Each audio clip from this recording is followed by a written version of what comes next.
That's interesting. Alright, we're good. You're good? I'm gonna call the Bath Planning Commission meeting to order at 6 o'clock on December the 10th. Can I get approval for the agenda? Or changes? Is there a second? I'll second. Thank you. Those in favor say aye. Aye. Aye. Anyone opposed? Thank you. Who Any- moved on that? I'm sorry. Thank you. Jason and you. I did not. I did. Oh, Yeah, you did? Mark Oh, seconded. Mark did? Craner, Commissioner seconded by Craner. Baker. Craner? Sorry. Okay, you're correct. Anybody have any disclosure of interests that are conflicts? None. No? General public comment? Mr. Kessler, I assume you want to wait and talk about the development? Sure. Okay, great. Thank you very much. Minutes of November the 26th. Anybody got any issues with those? I'll entertain a motion. So move. Second. Moved and seconded. Those in favor say aye. Seconded by Aye. Reggie. Aye. Anyone opposed? Miles, you got any communications for us? None at this time. Okay. Old business. Gary Lane Site Condos. Miles, you want to give us your rundown on it? Yeah, the first thing I'll say, just so we're all on the same page. So I kicked out the agency review right before I left for 2 weeks. I didn't know how the review, obviously I'm gone, not a ton of email contact. So I didn't know exactly how the reviews would play out. You know, sometimes they come back and it's a pretty clean review and everything looks good. Sometimes there's a little bit of back and forth between the developer and the Yep. agencies. Yep. So I didn't wanna notice for a public hearing preemptively and then come back and then we weren't ready for the public Right, hearing. correct. Yep. So we still gotta have the second public hearing as is called for with the site condominium language per our ordinance. Yes. So we'll get that scheduled now. I still thought it was worth bringing this development in front of this body though this week, and I talked to, me and the chair discussed it. Yep. The reviews largely came in, we have one that came in late, which was SCUMA, so it's not included in the packet, but I did talk to Jonathan Archer, and I'll relay, you know, kinda what his synopsis was, tonight. And I can email you gentlemen what his review looked like after this meeting too, if you find that valuable. Cause the sewers obviously are, you know, a major part of this development, something that's been discussed in the past, Yep. and he did have some points of note. But yeah, so obviously, I don't think action, and we're recommending action shouldn't be taken, cause per our ordinance, again, Yep. it needs a public hearing. Yep. As far as the development itself, I would say most of the agency reviews came in pretty benign. Standard, you know, drain commission's concerned about drainage, engineering's concerned about engineering, but they suggested that they largely feel like this could be approved through the lens of land use policy, but they need to see more information when the construction set of plans, are drawn up. As we've talked about in the past, I sympathize a little bit with the developer on this front that I'm about to go through, which is, you know, they have to spend and again, like, I know they're in this game, I know that, you know, you have to spend money to make money, that's all fair. Yeah. But again, they have to spend, you know, $10,000 to $20,000 to get to this phase that we're kinda at now, to get these plans together in the manner that meets our ordinance. For the drain commission, for example, you know, to get all the drainage calcs and everything prepared for them, they might have to spend another couple $1,000 and then, you know, a couple yeah. thousand more for all the other agencies. Most of the engineering agencies see value in, you know, letting the zoning approval get approved, and then that incentivizes the developer to take the next step, to spend the next $10,000 to $20,000 of materials, so they can then talk engineer to engineer about the details of the site. Drainage particularly, what they were, John Morrison was talking about is, I believe Mr. Kessler and John have talked about this, the site is sandy, which would allow for, infiltration, thus lessening the requirement for on-site retention. Yep. John Morrison, when I talked to him on the phone, largely believes that's true, but for example, he needs data to back up that truth. So, that's John. data that he would like to require as a condition of this approval. So I wanted to talk about, tonight mainly what the agency reviews were saying, so I'll go through those one by one. And then some of the conditions that we were proposing to lay out or recommend as a department for this approval. So let me kinda start with the top of the staff report here. So some of the township engineers' main takeaway concerns that I remember off the top of my head were, they said item 2, stormwater management, which I kinda just spoke to. They wanted to make sure those are addressed in the set of conditions. Detailed construction drawings that will address all the above comments need to be submitted for review and approval prior to construction. So how I structured the proposed conditions to cover that are similar to how we have done the conditions for PUDs when we did the HDI development. This won't be like the Mallory Building Warehouse, where once they get the zoning approval, the next step for them is a building permit. Since all of these sites are built out over the years, the next step for Mr. Kessler is getting the site condominium divided out. So the, conditions are structured in a way that the land division won't go through until the conditions are met. So, that was really the engineer's one main takeaway, was just pay attention to the drainage on site. I also did speak with Kevin Gritters on the phone after I spoke with Jonathan Archer, just to confirm some of the sewer details, since that's not provided here. I'll go over that and again, email it out to you guys, either tonight or tomorrow.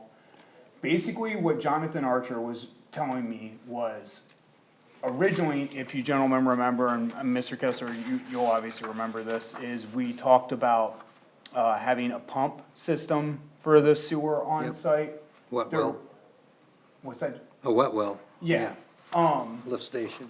yep, a lift station, and obviously there's some cons to that, there's long-term maintenance that comes into play.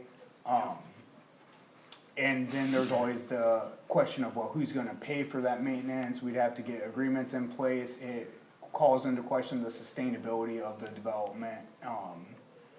Cause what you could foresee happening over time is a large repair is needed. Yep. The condo association has to do special assessments, they go to their tenants and ask for a special assessment of $5,000. And then the tenants, of course, are like, I don't have $5,000. Right. And then, they're kicked out of the development, and now we have families with no homes. So, in an effort to avoid all that, I believe Mr. Kessler spoke with even some of you, the sewer authority and Kebs Engineering, and was able to design the system so it was largely gravity fed, which is a superior method to having a pump station, so I appreciate Mr. Kessler and Kebs putting in that work. It would be, according to Jonathan Archer, it would be a more shallow system in some of the areas of development than is typical within the SCUMA network. But they said, at least via the phone, and again, I'll send you out the review, that they found it acceptable. So typical is 0.6 slope, I'm saying terms and phrases I don't understand. Yep. But, it looks like in some areas of this development will be 0.5. The state minimum is 0.4, so it's still Yep. within limits, it's just less than the typical slopage that they see. But again, he felt like it was acceptable, he also felt like the risk was worth taking on because the pros outweigh the cons of having a gravity system versus a pump system. Clarify the conversations that the developer had with planning commission members so that it's part of the public record? Yeah, I believe at our last, public hearing, when there was a vote taken on the initial concept, the chair and Mr. Kessler, if my memory serves me That occurred correctly, during a meeting. It occurred during a Okay. meeting, they discussed the, yeah, thank you, that's a good clarification. Yep, They that's discussed the correct. pros and cons of gravity system, I believe the chair asked Mr. Kessler if he could look into doing a gravity fed system. That's They- correct. They did end up looking into it, and again, it's shallow, some things had to happen to make it work, but, putting in that extra work makes for a more sustainable development. Right. So what are the risks of a shallower gravity fed system? You could have backups, so, if the plumbing isn't done right at the dwelling unit itself, they have to make sure that, you know, everything is built to code and built to standard. If it wasn't built in a correct way, there could be backups. Where's the liability if there are backups? It would be on the, builder itself, usually. So like the. Even after it's been HOA'd out and all that kind of, Well, so after it's built, usually, so liability wise, my understanding is, cause getting a little bit out of my depth, but my understanding is most builders will have, you know, a 1 year, home insurance, when they insure the home, insure their work for 1 year after construction. After that, it would fall on the condo association themselves to make any repairs. so, okay, I'm trying to explore this out because, you know, post 1 year out, love to understand if the township maintains, this would be a township maintained sewer system. Yeah, but not the lead lines, those shallow lines that we're talking about, those won't be township. Okay. So it'd be the lines in the road. So from the tie-in, the T to the house, that's still on the homeowner? Condo association. Condo Why would it be a condo association? association? Well, Because the individual leads to each house. We're having a discussion now in our association. my understanding with condo associations, again, and you know, if this is a question that we need clarity on, I'm more than happy to send this to legal counsel and get clarity. But my understanding is in the typical condo association, the condo owner themselves owns from the walls in. So any infrastructure, Depending on how it's set up. depending on how it's set up, but Correct. my understanding for, again, condo associations is typical. If they're single-family homes, because our condo association, It depends on the bylaws, but when you say site condos, to me, that means condo association, I'm thinking your typical condo association. common elements are the issue. Is a sewer, if there's an individual lead to each house, to me, that's not a common element. That element belongs to the homeowner. I guess it depends on And how you it set up shouldn't, the it shouldn't condo be, it should association. not be the association's responsibility. If your sewer has a problem between the main and the house, that's not my problem, if I live next door, it's not my, I shouldn't have to pay for that. If we're having that discussion now.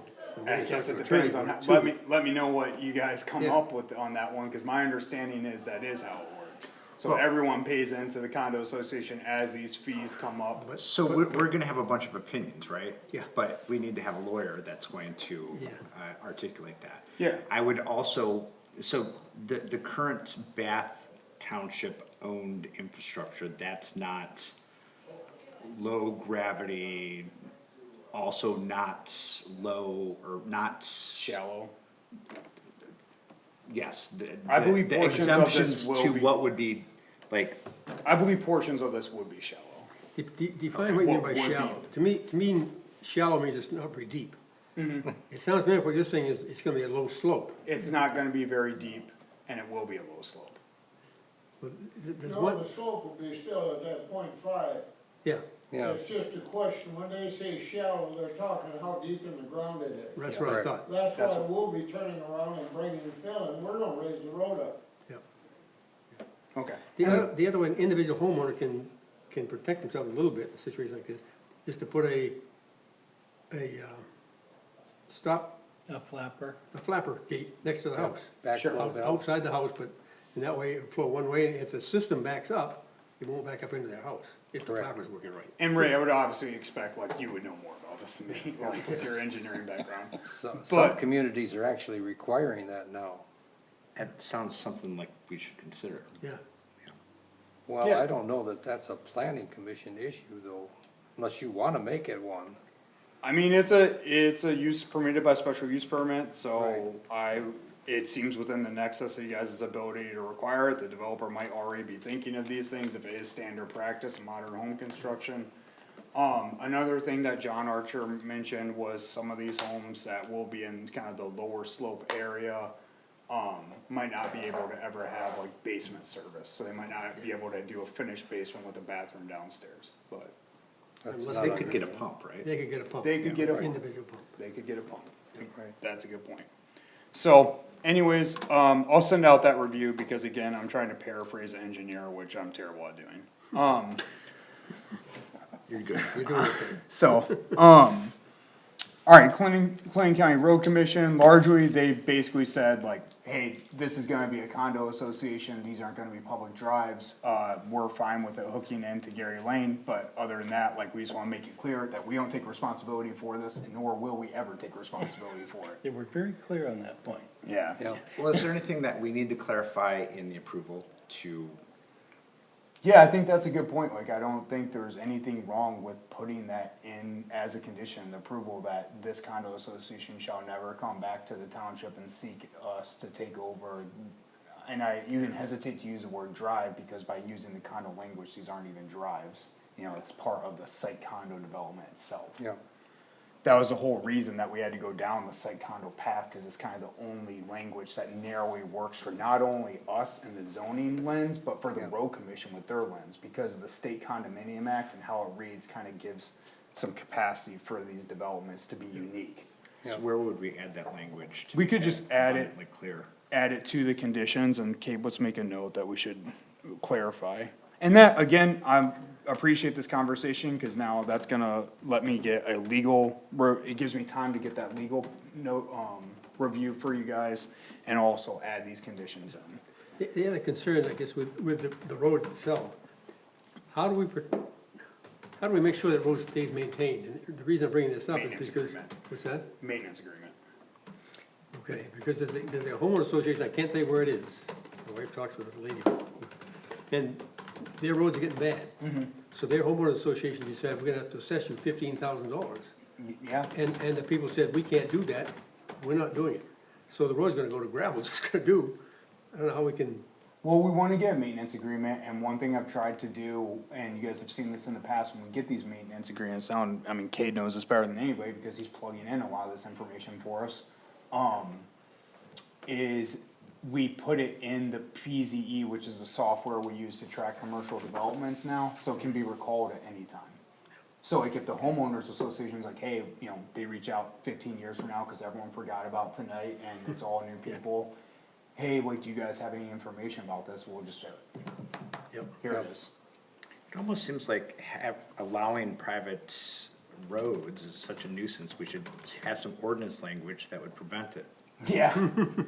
Well, that's I think I remember back in 2016, we. well, I'll say one, this isn't a private road, right? It's a site condo. Yeah. And then two, It's the same thing, though. Well, It's just, yeah. and then two, you know, it's that yin and yang, right? And Yeah. I think you hear a lot about the conversation that's going on in my industry right now, I'm sure Jason, you're aware of this, like, that we're trying to look at creative ways that local government can spur housing, and private roads are that low hanging fruit, and they're one of the many, probably 200 items that we're looking at. ADUs would be an example of another one that aren't super popular, but planners are looking at them. Yeah, I mean, the issue becomes, we kick the can down the road by doing that, right? Well, And it creates a nightmare when, going back to whatever this gravel. you put the road turning to gravel. responsibility on the private citizen. No, The HOA. Yes, but that responsibility eventually creeps back to the Well, municipality. they try. They try, and depending on how savvy they are, they're effective. Well, I think right? in your time at the board, you guys were approached by some individuals. If I recall, when I first got here, there was like 2 different cases where somebody said, hey, can you take over this road? And both times it was a no. Yeah, I mean, 20 years from now, Yeah. you know, granted, I lived that long. I'm sure- And if I'm still on this planet. You're a healthy guy, I got faith in you. This will come back, I mean, Yeah. you know, mark my words, It put may, it in but the that is the, freaking but that minutes, is the like, point of your condition, right? Yeah. And that's the point of what the road commission's saying too, like, they're like, we're not taking it. yeah, it doesn't matter, I mean, you know, a newly elected, board of, you know, township board. Also, what was the special assessment they were seeking? It's 1,500? Thousand. 15,000. 15,000. I have no idea how big it's thing, Yeah, I it's don't know anything about it, I just heard the number, That's getting up there. seems I don't know where it pretty was either. expensive to me. not in Bath Township anyway. Well, the part of the problem is that Clinton County Road Commission will not negotiate anything other than curb and gutter for a road that's gonna be township accessible. That is part of the problem. That is a larger discussion. So that's part of the problem, and the only way you're gonna build a less expensive road is to have, roadside swales for water, and you can drive down, I don't remember the name of the road, but it's right off of, Lake Lansing Road, where they put in a whole bunch of rain gardens on the sides of the road and put in ditches. The Tower Garden area. Thank you, Ray, yeah.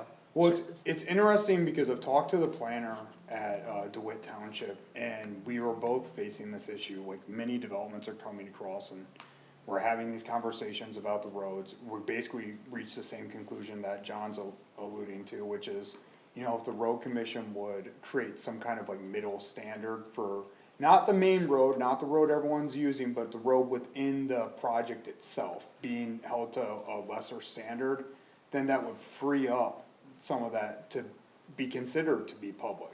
The problem at the county level, though, is the only entities that are really facing this, what's called like growth problems, are us and DeWitt. And then also St. John's and City of DeWitt. Now, St. John's and City of DeWitt, they could care less, cause they're cities, right? So they set their Right. own road standards. So really, it's just us and DeWitt Township. The rest of Clinton County is like, keep it away. So, I mean, you're telling me that Clinton County will never accept a gravel road, a new gravel No, road? they'll accept gravel. So this is just a paved road, they have paved standards asphalt for road. paved asphalt roads. But they because won't of accept its- what you, when the you say maintenance, right? standard, yeah, well, there's a couple reasons that are going on here. But when you say standard asphalt road, like what I think of as a standard asphalt road, might be like Slate Road when you drive down it. Like section of Slate, just an asphalt road, peak in the middle, draining off. Yep. But now the modern standards are curb, gutter, ditching, yeah, there's a lot more that they wanna see than just a simple asphalted road. And presumably this is based on research and safety and all that kind of stuff. I'm sure it is, but what it also does is it disincentivizes the amount of roadway they would have to take over. Which is, that's I mean, structural. I get that, but I mean, I have to imagine that compared to Oakland County, Kent County, and some other more affluent counties, Clinton County is not exactly. No, they're not rolling. like leading the, you know, at the leading edge of, you know, newness and awesomeness. No, of they're not, roads. but like, for example, Oakland County, they're much more creative about what the county road commission would be willing to accept and willing to maintain. But they also have a fleet of equipment that is Yeah. specific to all kinds of different road jobs and maintenance, where, you know, the Clayton County Road Commission is maintaining these paved roads that are basically interlinking these small rural communities, and that's their bread and butter. Yeah. When we get into these neighborhood developments like this, they're not at all tool for that, That's helpful, thank you. yeah. So one of the issues is that if you're gonna have curb and gutter, you gotta maintain the gutter part. So you gotta keep the roads swept, you gotta periodically clean out the catch basins, and you gotta periodically flush the water lines, because they're not part of the county drain system. Yeah, and I will say, like, the county drain commission, even though sometimes it's not their responsibility, like, on paper, we just happen to be pretty good guys. I know, Mark, even with your neighborhood, again, private roads. Right. But I think, Kate, we were driving one day and we pulled in and there's John Morrison cleaning out the gutters in your neighborhood. So, you know, they do good work. And mostly because they're trying to maintain the overall water system. They don't really care public or private. Yeah, All right. Yeah, county, to take a look at who maintains the, soil erosion permits. Yeah, it's supposed to be county building, but we have also It had shouldn't be, calls. it should be the drain commissioner. We've also had calls with them. Okay, so I'm trying to get us back though to this, so the police department, they had no issues, also just context, obviously there's a little bit of change going on. Gary, Smith was, you know, a little bit more thorough with his, but, we have a interim, the lieutenant is the acting chief right now, but still at that lieutenant level. So, transition, right? Fire department, they had no issues with this. This is meaningful because that one point of access, I was curious to see if the fire and police would say anything. Cause I know Kevin now even has on the fire side a model where he's able to actually see if his truck will fit around the different bends. So, according to him, he seems fine with it, so. I do wanna talk about that access though more after I get through these. The drain commission, already talked about that, he gives very thorough reviews, so please give that a look. Board of Water and Light, obviously, they're just basically saying like our standards shall be met, so we can't really do anything about that, it's their system.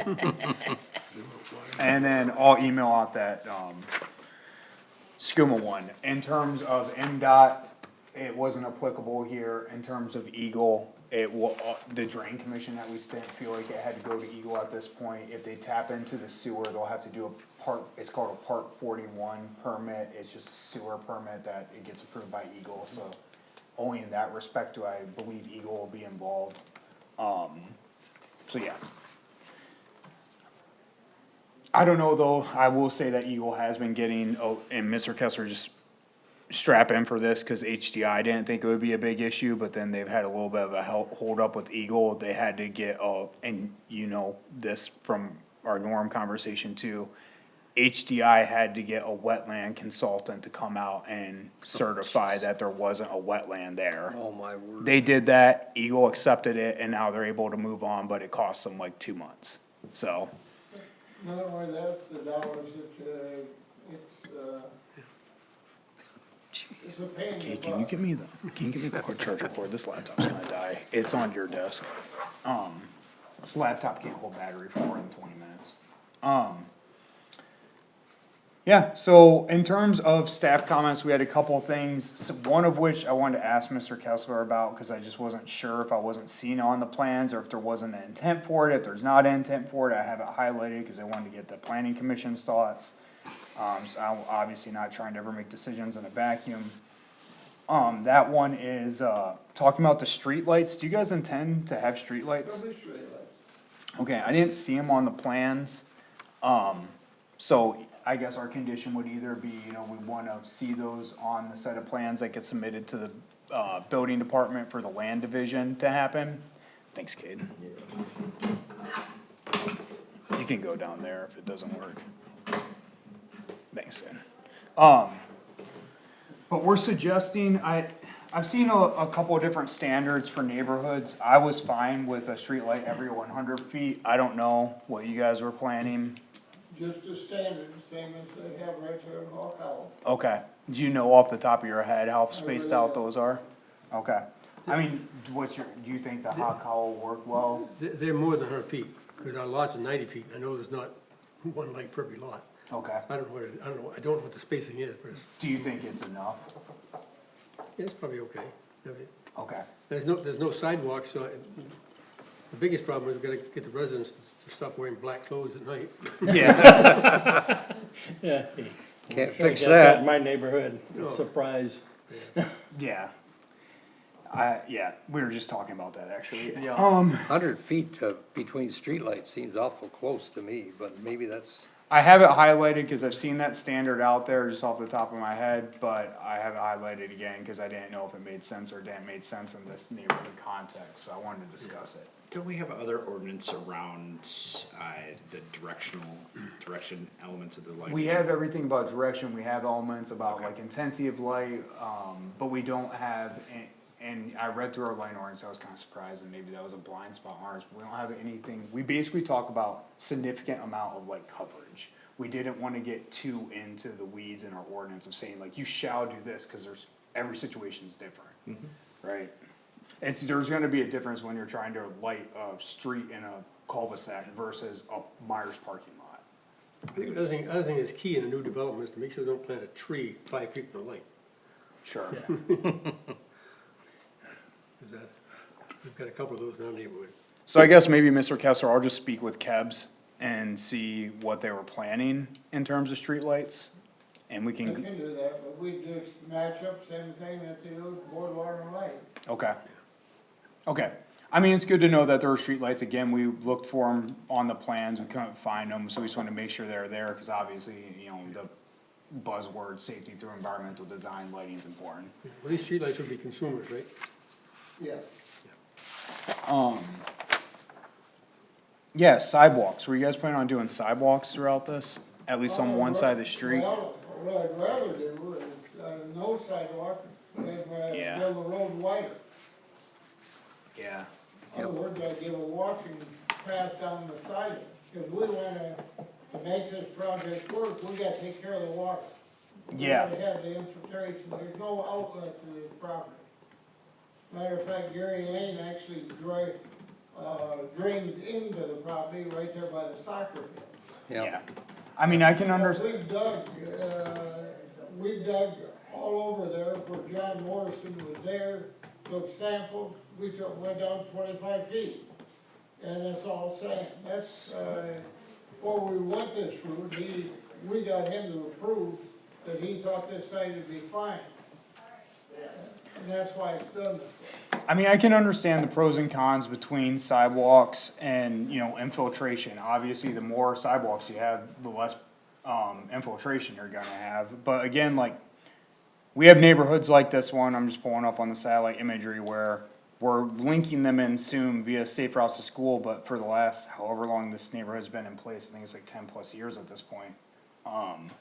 They're in an interlock system where they have a bunch of sidewalks but nowhere to go. yep, But if you drive down here on a Saturday, like, you know, people are walking their dogs, but they're just trapped.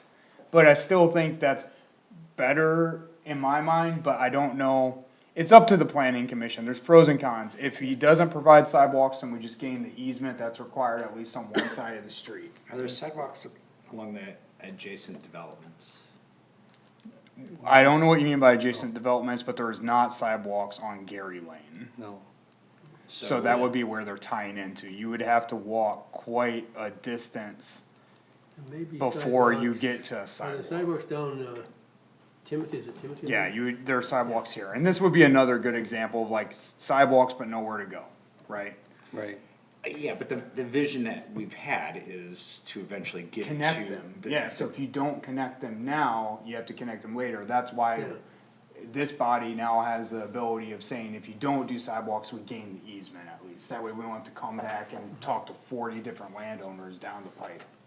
Which is what we'd have to do now to connect. Yeah, which is what we're doing with Webster, and it sucks, cause now we have to, these landowners, some of them are too savvy for their own good. So, how much my how opinion. much walking space would they have in them roads roughly? Can you pull up that site? Where Yes, the site plan, how wide of roads do you plan on building, Mr. Kessler? Is that what I'm Probably seeing now? 30 feet. yeah. 30 feet, Yeah, similar to what's right over there, where we did the 9 lots, yeah, you know, that roadway, including, Yeah, about 28, 30 feet, standard road right of way of 33 feet from center of road. right, So there'd be the space for the sidewalk and the space to get the right of way, but it'll be in the ditch. even if, yeah, You know, your defeat your purpose. yeah. That's why I was willing to spend more money on building the road wider, yeah, giving them a place to walk. that makes And that sense, way they can still take care of the water. We put slope on the road. yeah. They can still walk and That turn makes around. sense to me, cause it's a closed loop system, I don't know that people are gonna be driving go through through the there very street. fast or using it as a thoroughway. Well, so, I mean, go back, to the closest sidewalk. Webster Timothy. Road, Is it Webster Road? I mean, that's quite a distance, right? Yeah, yeah, Yes, it And is. is there, what is the probability of development, Of new a development sidewalk. that's, okay. I would say, to your point, Jason, the probability of us coming, right now, it's an easy link, and it's an obvious link to grab these people, cause there's just so many of them. Yeah, it's low income sometimes, working class, I'll say, in this development. So a lot of these people are already currently walking to our Dower General or Spag, so we've already kind of had, you know, a plan in place to try to grab them on the non-motorized network as we're able to do so. But the likelihood of us coming up and drive over and driving then down And Gary there's Lane. nothing going to the west? I would say of- that's like, Of Gary Lane? no, so then you, going west this way, No, going northwest. Down Gary Lane, down and Drive. No, and then going to Mulligan. Yeah. And going into. no, the cause Hawk once you get Hollow. into Mulligan, they There's have, no sidewalks in there, right? they have sidewalks back Yep. here. Okay, so there are sidewalks that are Yes. accessible and nearby. in the condo portion and this HOA portion of the development, but once you get down here, once you get past this little stretch, there's no sidewalks, cause they went with the method of wider streets, no sidewalk. When that was approved. So it's not great connectivity. Again, do I even think it's likely that we would invest to link those? I don't think it's super likely. I mean, it's likely in the future, but the question is how far out into the future? Yeah. Well, there's still walkability on the road, so that would be their sidewalk. And, Yes. and for the kids that play there, that's extra basketball hoop. You know, instead of up on the sidewalk, they got that space down on the road to play. Oh, that's the other consideration Sidewalk on is, Dairy Lane, because they have the same system that we are looking for, and that is the water sheets off and it's a ditch on each side of it. Right, correct. but there's also consideration of the soccer field there, right? Mm-hmm. Because this would be a interconnectivity to that resource. Yeah, and that's why this drive is coming up here. And that's one of the things, if we gentlemen remember from our first meeting of the concept of this site, is there's kind of a mess of ownership and versus land use in this area, and one of the things Mr. Kessler's been willing to work with us on is by getting this development in place, cleaning up some of the access and ownership issues we currently have. But yeah, you're right, the soccer field does complicate the land use pattern in this space. Yeah. How many people are currently walking, I mean, what's the current? I don't know, we could have the soccer club come to the planning commission during the public hearing. I would What's imagine, their opinion? I would imagine they're driving, but I don't know that for a fact. Yeah, More than likely.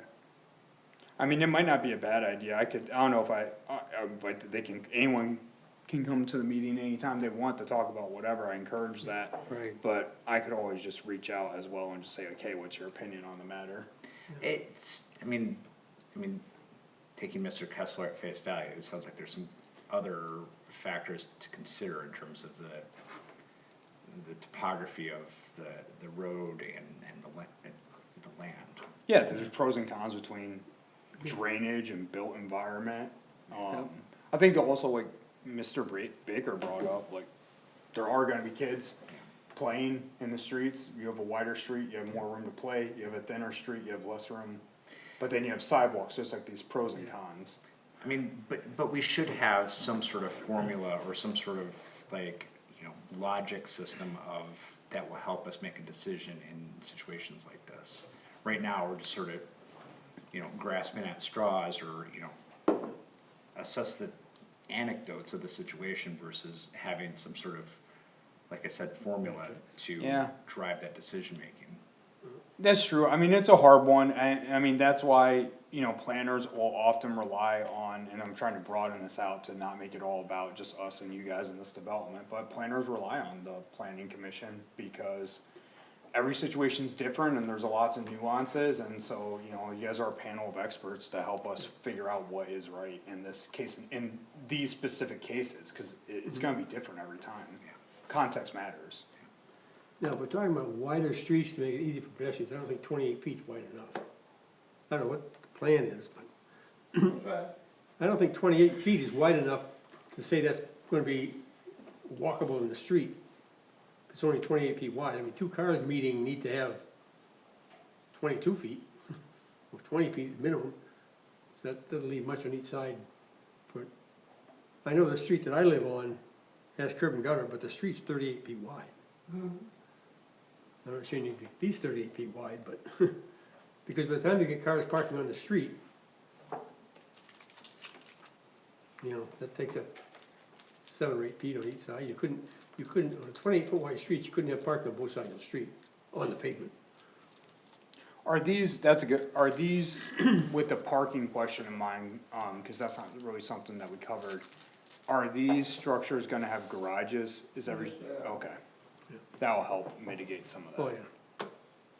There's a big difference between site condos with garages versus no Oh, yeah. garages. Oh, yeah. The other thing too is the setback from the road.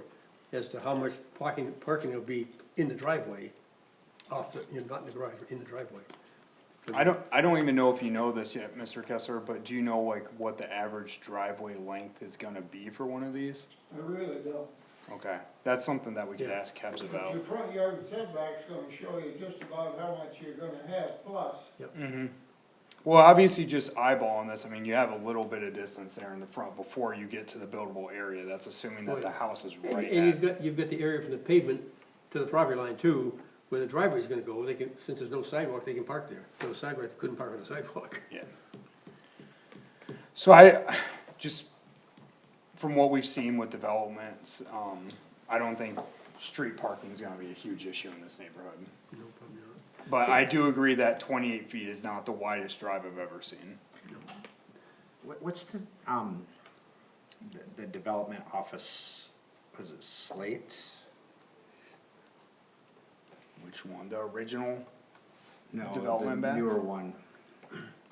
Not, yeah, it's Slate. This one up here? Yeah, Harvest Lane. Yeah.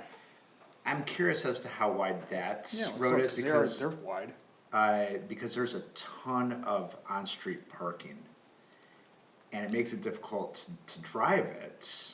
Yeah, I'm seeing like a car parked here, which is weird cause they do have such driveway space, but. Yeah. And they don't have a sidewalk that they'd be blocking.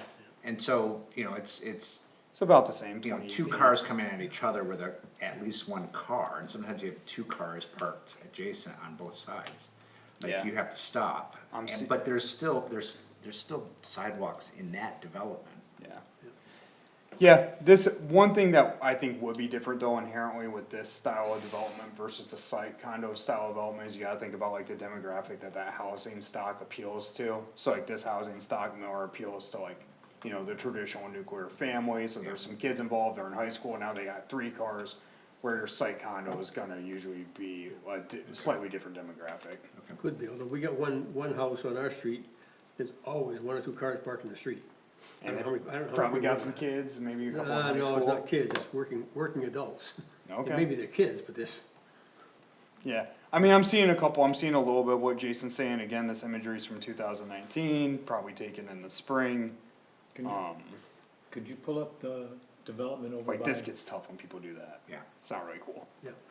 Could you pull the development up that's over by Nichols Road or, Coleman and by the theaters? One thing that condo association can do though, and I just happen to know like my brother's, HOA, which is similar, I guess, with bylaws at least. They can only park on Meadowbrook? one side of the road. So that's mandated in their bylaws. This one, We Meadowbrook, mandate that there's no overnight parking on the streets M78. at all. Okay. Because, again, This one? ours has got the same problem. Mark? Coming out. You Where bring Mark a lives? park on You both gotta go to the sides, west there's and no see the main road room. to the west, Yeah. It's one-way traffic. West Marsh Road. yeah, where are you trying to go? Coleman Road, go up to Coleman, go west, right there, This one? yes. See, There's sidewalks on both. yeah, they got sides. sidewalk and these roads are pretty wide. This is again, this whole neighborhood is just a different housing stock than what we're talking about. I couldn't remember, I thought there was one development over there that did not have sidewalks, the Slightly newer, similar road though, like 28. But again, they have the road right away, they have the sidewalks. These homes though, again, are going for 500,000 now, Yeah, 600,000, yeah. yeah, So it's just a whole different housing stock over there. yeah.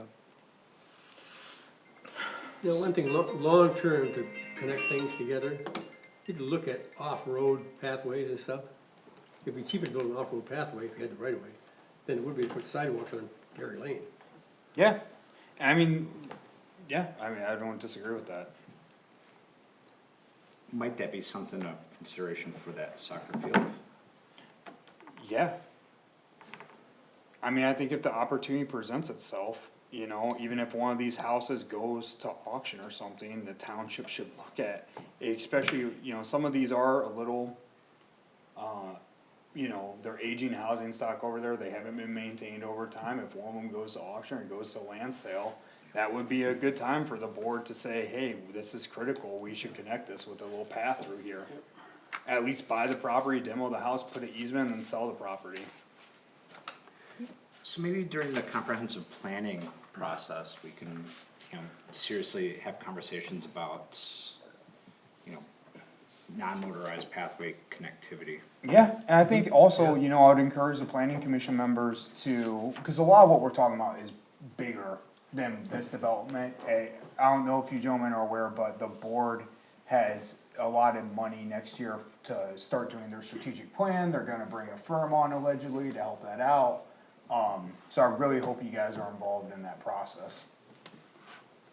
Alright, Now, one question, talking about access like that 18-foot piece you got at the west end of this loop road, that's for emergency vehicle access. You plan to pave a sidewalk down that thing, or, No, I'm not.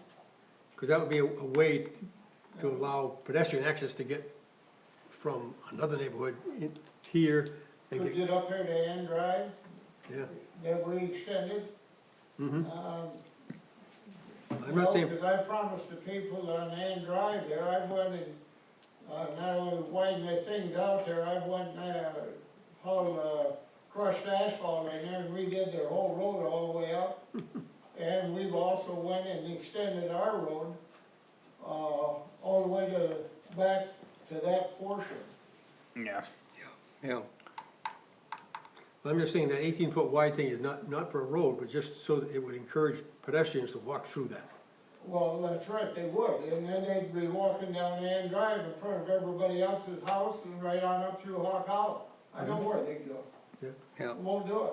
Nobody wants that. Yeah, so I think, The home on each side of that surely isn't gonna want the kids riding their bike and running up and down through there. another thing too, just to think about is Ann Drive, the north-south portion, which is confusing, cause Ann Drive is forks and there's places. two Ann Drives, or yeah, whatever. there's two hand drives. The north-south portion is private, and Yep. so Gary Lane is public, so I think if you're gonna try to incentivize like non-motorized traffic, we should incentivize it onto the public road, not the Yep. private road. I am happy to see this 18-foot portion though, because, that's what I wanted to talk about, access. We spoke with Mr. Kessler, and I believe there's been some conversations between Kevs and some of our, you know, our engineers, saying that if there was ever an issue with construction, the sewer mains getting ripped up one day, and some, for whatever reason, there's an access problem for like a week, at least a temporary gravel drive could be put in here so people can still get to and from their houses. It's not ideal, but it's a good plan B. Yep. We're trying to build something similar in when we're reviewing the I development, so this, you know, Yep, you wanna have a plan B, so this is good. Yep. And 18-foot wide is wide enough for a fire truck. Yeah, It is. but it's not, and again, it's not ideal, right? And, No. but it's not meant, it's meant to be an emergency plan B, there's a week where we have to deal with it, construction sucks. So it it affects would us have all. bollards or chain There'll be across. posts right in the middle, Yeah, you can't drive a vehicle through it. yeah, Well, how does a fire truck get through it then? Drive right through it, knock, the You knock it 6x6 over, or they can just pull them out. They're actually in the tube. yeah, it's, and again, if we had some planned construction where we knew it was gonna be obstructed for like a week, you know, 6 months from now, we'd plan accordingly and remove it and probably put down crushed asphalt or something to Well, build who's a drive. we? It'd probably be the Clean County Road Commission, Township, or whoever's doing the construction, let's say SCUMA has to do some construction, then it'd be on their budget, yep, just to give these folks access. Which, there hasn't been anything in recent history in Bath Township, I was talking to Mark Trotter at the Road Commission, there has been cases in other areas of the county where they got some development, one point of access, something happens, the point of access is, there's a week where no one can get in, they build a path. yep, And everyone's pissed cause they gotta drive on a gravel road for like 200 feet for a week, but you know, that's life. I've seen in one instance where they matted it, cause it was all swampy, and they just put down mats. Alright, I'm gonna, if it's okay with everyone, I'm just gonna roll through the conditions that we got so far. You guys have given us some good thoughts on some additional conditions and resources we need to reach out to. Cade took notes, so we got that. There's one I see we got highlighted here, so obviously we want some feedback on that. Oh yeah, cause we didn't know, I think we're solid at this point on the drain commission one after my conversation with John. But, again, a lot of standard stuff that you guys have seen here, which is the fire marshal shall review and approve the set of civil plans prior to the establishment of the proposed site condo. So that key word there, instead of prior to a building permit being issued, it's the establishment of the site condo. That's the next box that the developer wants checked, and that's where we can, no offense, Mr. Kessler, but hold your feet to the fire to make sure we get the set of plans we want before we take that next leap with you. The drain commission wants to see some drainage calcs from KEBS, and they wanna review those just to ensure that the site is in fact as drain, accessible and infiltratable as has been alluded to. Detailed construction drawings, for the Eagle Part 41, that one is here as a condition, but this development couldn't happen. If it doesn't happen, it's a requirement of the state when linking into a public sewer system. We always say the developer is responsible to gain all state, permits that are required, responsible to meet Lansing Board of Water and Light standards. So some of these are redundant, but we feel it, again, similar to the condition that you were saying with the road commission, it's just good that we're all on the same page. Responsible to meet the standards of SCUMA. All lighting shall be established in a manner that is consistent with our zoning code, specifically our lighting ordinance 15.22. I'll speak with KEBS and get the lighting information that you guys have. And if we need to build in an additional condition about lighting after I speak with KEBS, that's something that I think you guys are open to and we could do next time. Yep. I'll look into what the light spacing rate or Mr. Sever in your neighborhood is, so I can see. Yeah. Well, it sounds like the intention is Board of Water and Light's gonna do the lighting, you're gonna have a lighting district, right? It'll be consumers that'll be doing it. Oh, it's gonna be consumers, okay. Yeah, Board of Water and Light's got the water, but the electric is consumers. And I assume these lights will be assessed to the property owners, Yeah, we'll create a lighting long- district. They'll have a lighting district, Yeah. I imagine, Yeah, yeah. well, Yeah, we'll set up a lighting district just like always in the township, and it'll be assessed to their taxes within the district. So, no changes there. It is the responsibility of the developer to ensure all the standards within the landscaping ordinance is met, that's another, say, we need, make a note about adding a landscape, we just need to see the landscaping sheet. Are you guys gonna be doing, I would imagine, some kind of landscaping with these new builds? Landscaping required, on each unit, but it won't be the same. Okay, but you're gonna be doing some kind of treescaping, Not many trees, but a lot of bushes, flowers, that type of thing. do you know what that will look like for the overall site, or you have an idea of like your general pattern for each home? Easiest way is no, we're not that far yet. Okay. I didn't know where, I'm tired, that's all. No, it's, That's fine. I'm getting pissed off and I don't mean to. No. We built subdivisions before. Yeah. You go over to Hawk Hollow, show me anywhere over there that they don't have good landscaping, good, all the way around the homes. We expect this to be the same way. okay. No, I'm not trying to, Gentlemen, have a great night. Thank you. Okay, have a good Thank one. you, you too, Mr. Kessler, thanks for coming. I gotta talk to you about one thing. okay. Carol? Yeah, not trying to like push out the developer or anything, but, we don't always fully expect that the developer might know these things at this point, but again, if he Yeah. does, that would be useful to know. So I guess I'll just speak with KEBS, see what they have an idea of, if we need to throw a condition on it, then we'll recommend a condition.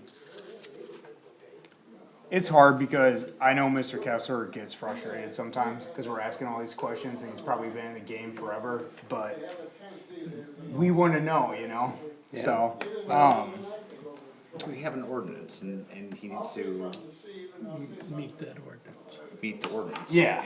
And so that's our It's a part of the sworn ordinance. responsibility to ensure that. yep. And so, I'm right there with you. The good news is we have a good working relationship with KEBS and Mr. Kessler uses KEBS, so usually we can just reach out to them and get the sheets we need.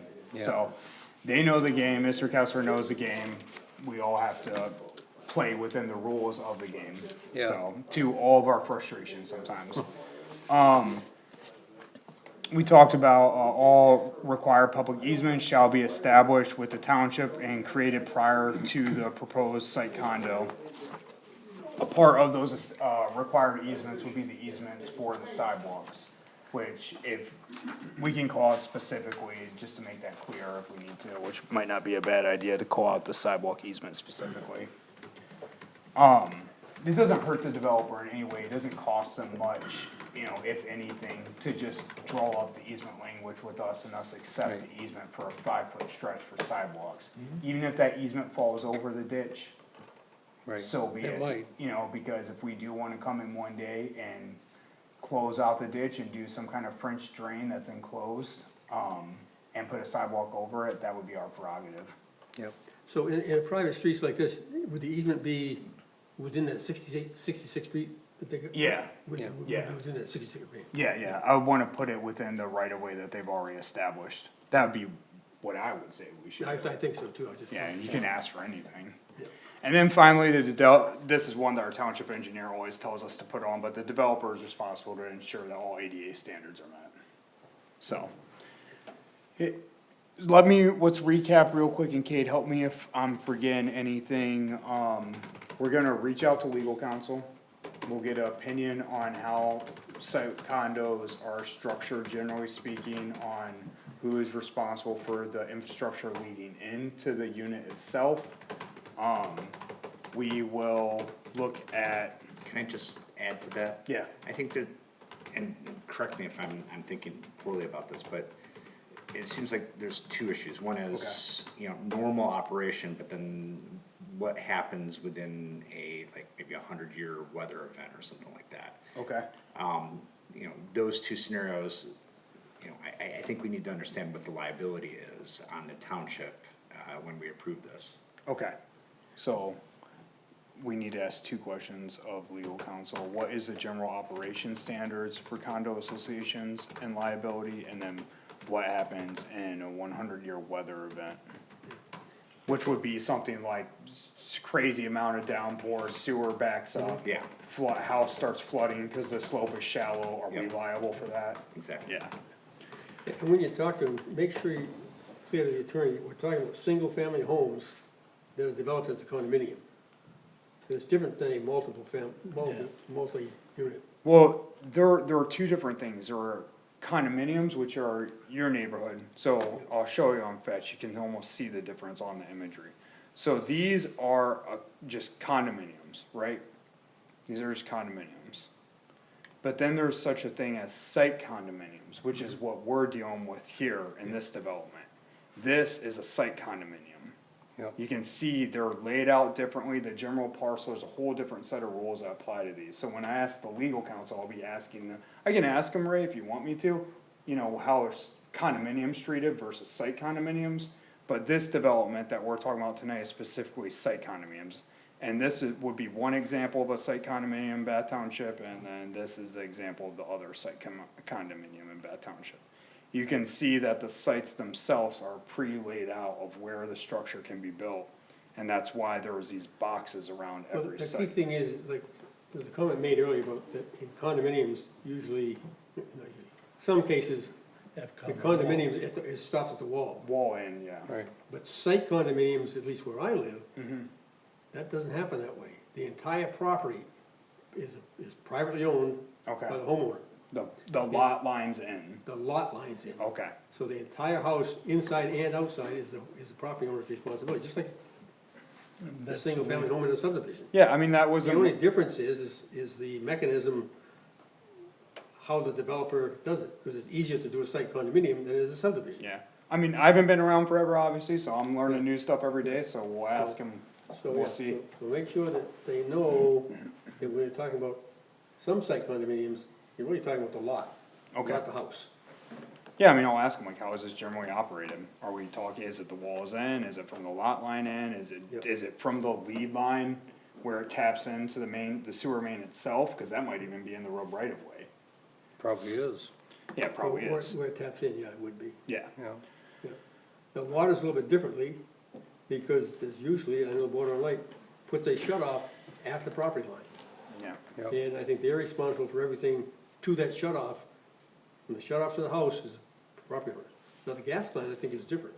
Yeah. And the answer might be, it depends on how the bylaws are written. So, Yeah. hopefully, we'll see what they come back with, okay.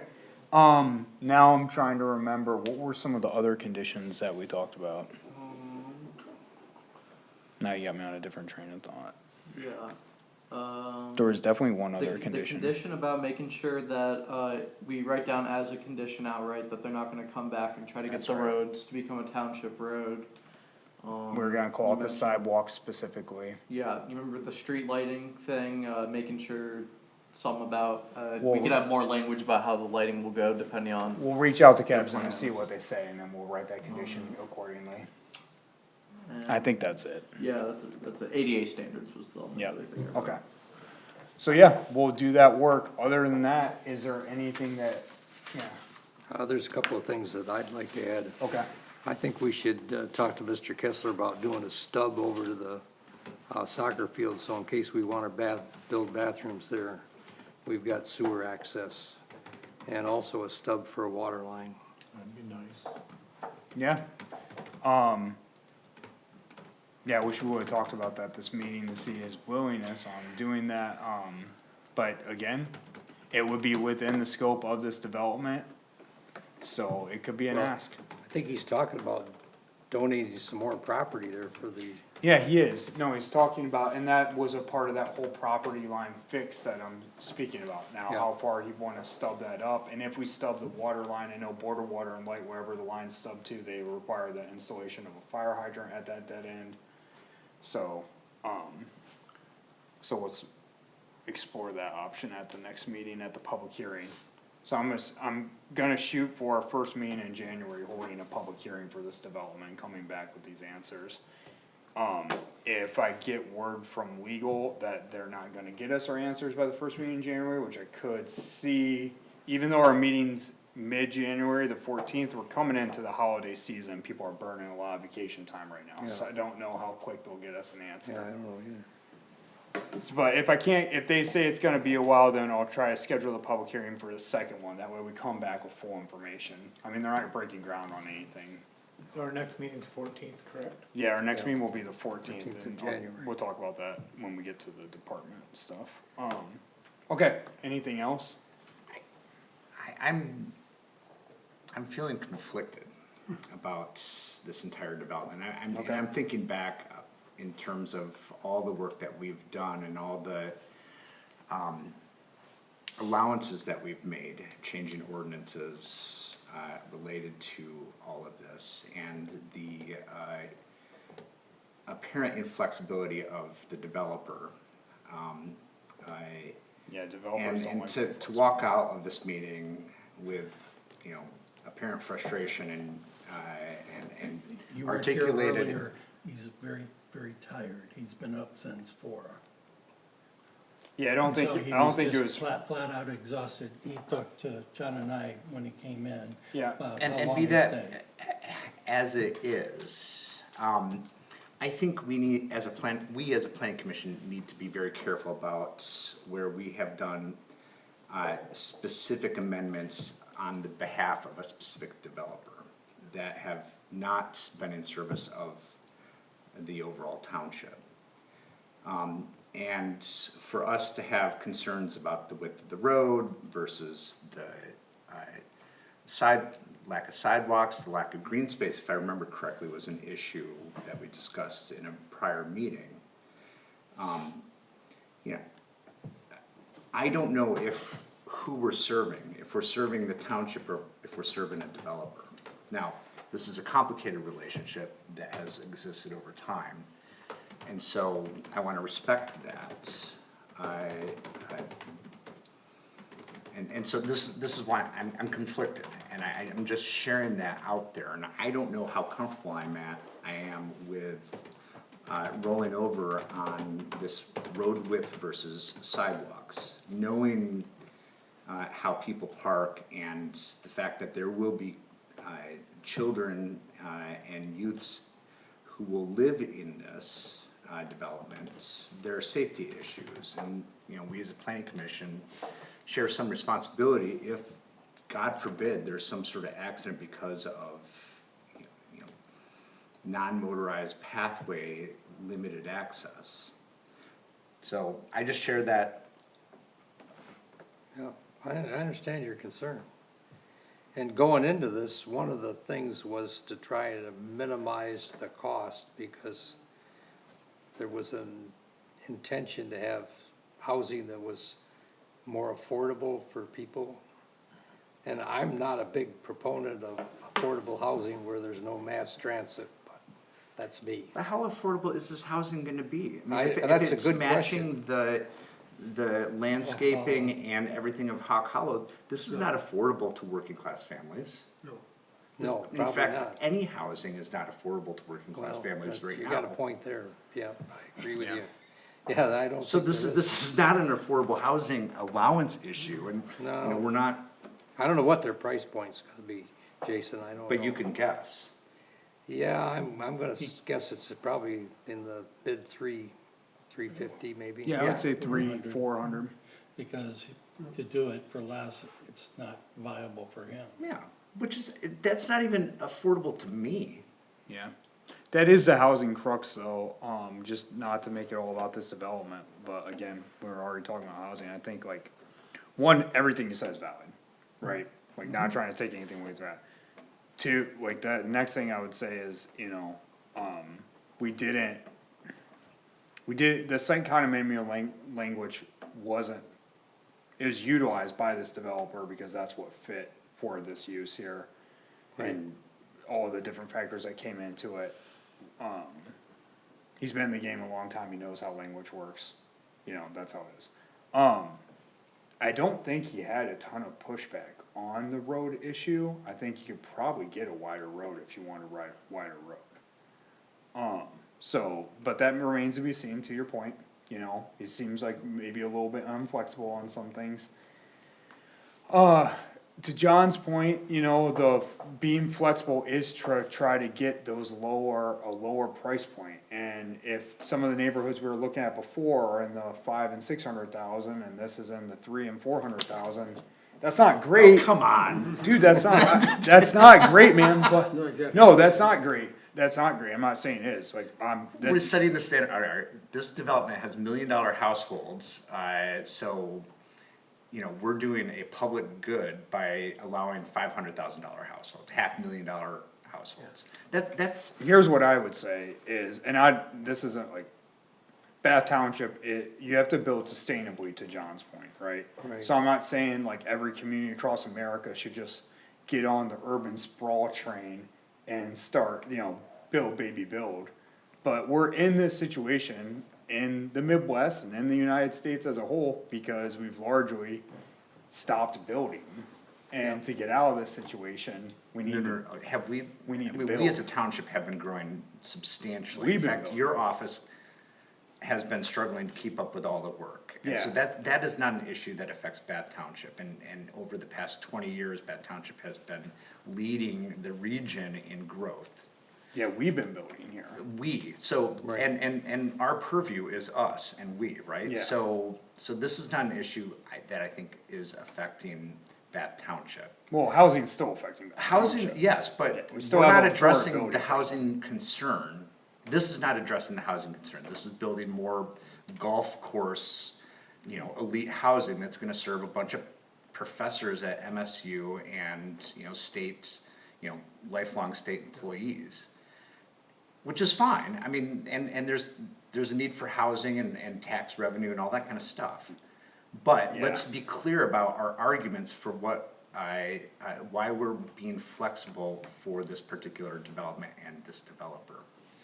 I'm saying, like, if there is inflexibility, you know, in terms of, you know, stub out and whatever for, you know, the neighboring community asset, you know, I gotta say, I've lost flexibility in terms of this, and I'm gonna have a very strong vote about what I wanna see in terms of sidewalks, and walkability.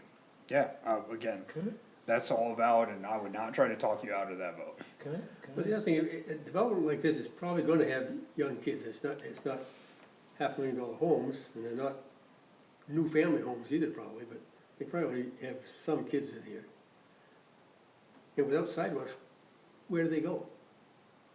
They can't even ride their bikes unless they're riding in the street, which is not a good place for somebody who's 10 years old. Yeah, I would say if you don't have sidewalks, I mean, even Mr. Kessler tonight said if we're gonna have sidewalks because we're gonna have wider streets, and it was called that 28's not a wider street. Not a wider So you gotta build a wider street, and if you're inflexible in building that to what I think what the conversation, that's problematic. Yeah.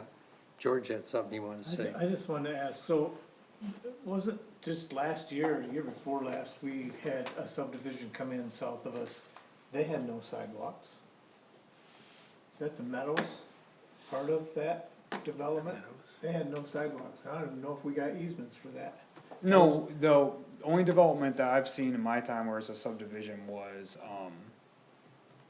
the HDI one that we recently had. No, there was another one. No, HDI had sidewalks on one side. I know, and that's what I'm saying, I don't know what I wanna say development are it's you part of talking the about? part of the Meadows, that, is that what it was? I think I'm It's back in, having a recollection. Was it just before my time here? yes, I don't know. I'll have to look into it, but it was a similar development, I drove it.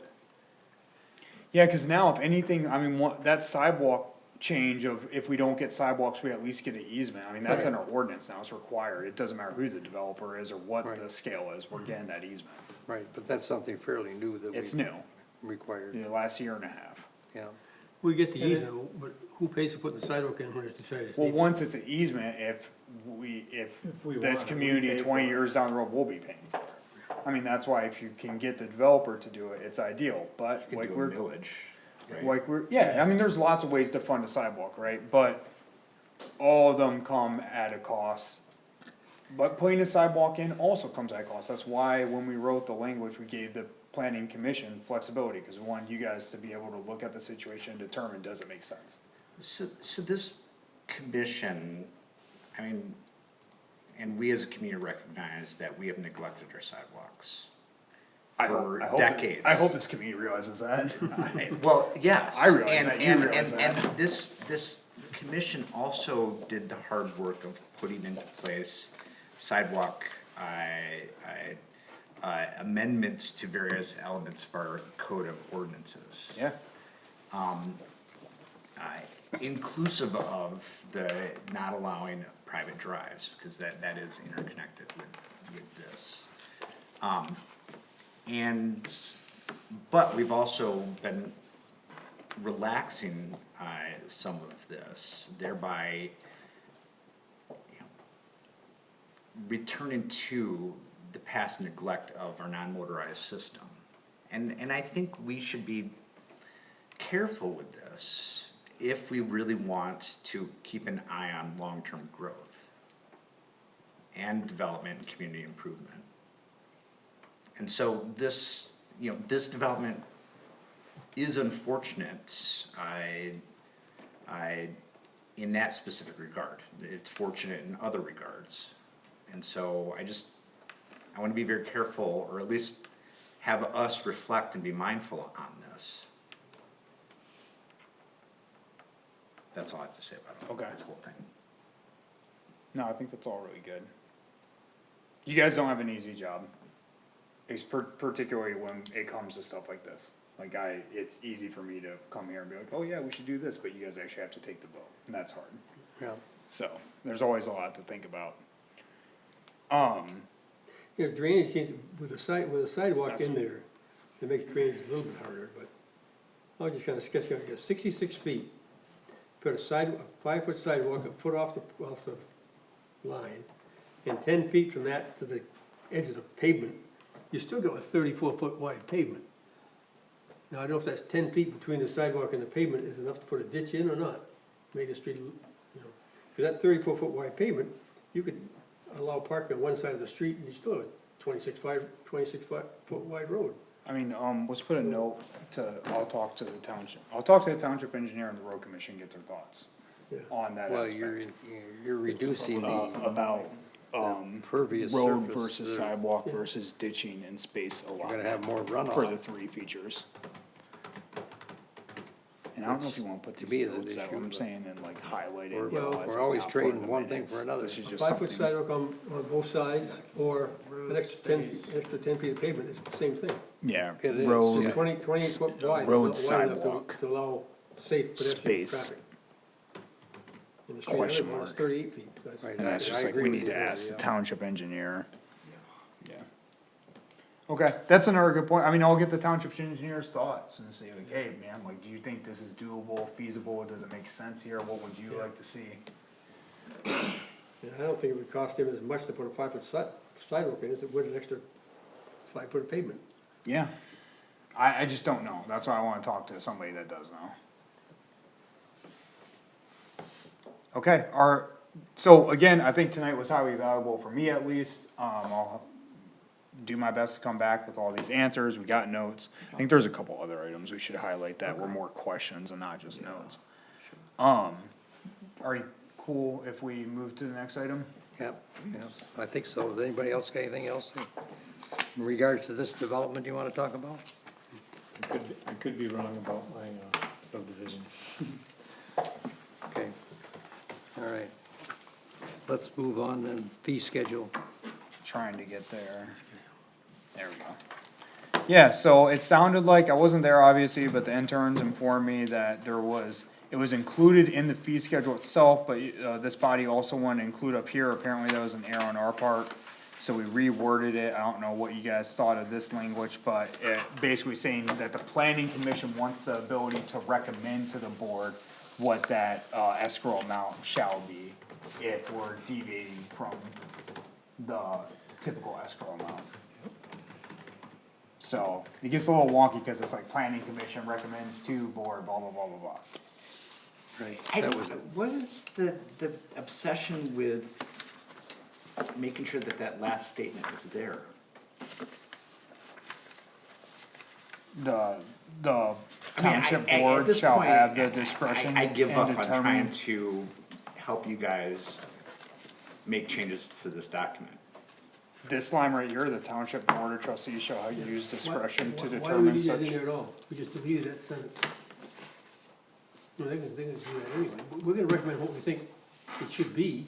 Yeah, They can but this is approve it. giving, this ordinance isn't just for you, it's for the board as well too. So we need to say where their authority lies. Well, I mean, you've gotten our feedback on this, and this is the 4th time it's been ignored, so you do what you're gonna do. I think that has to be there. It doesn't have to be there. Why? Why does it need to be there?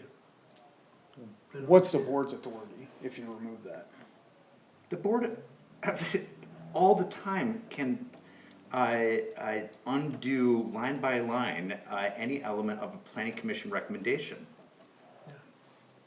So, when it comes to these sorts of things. So, the fee schedule is approved by the board.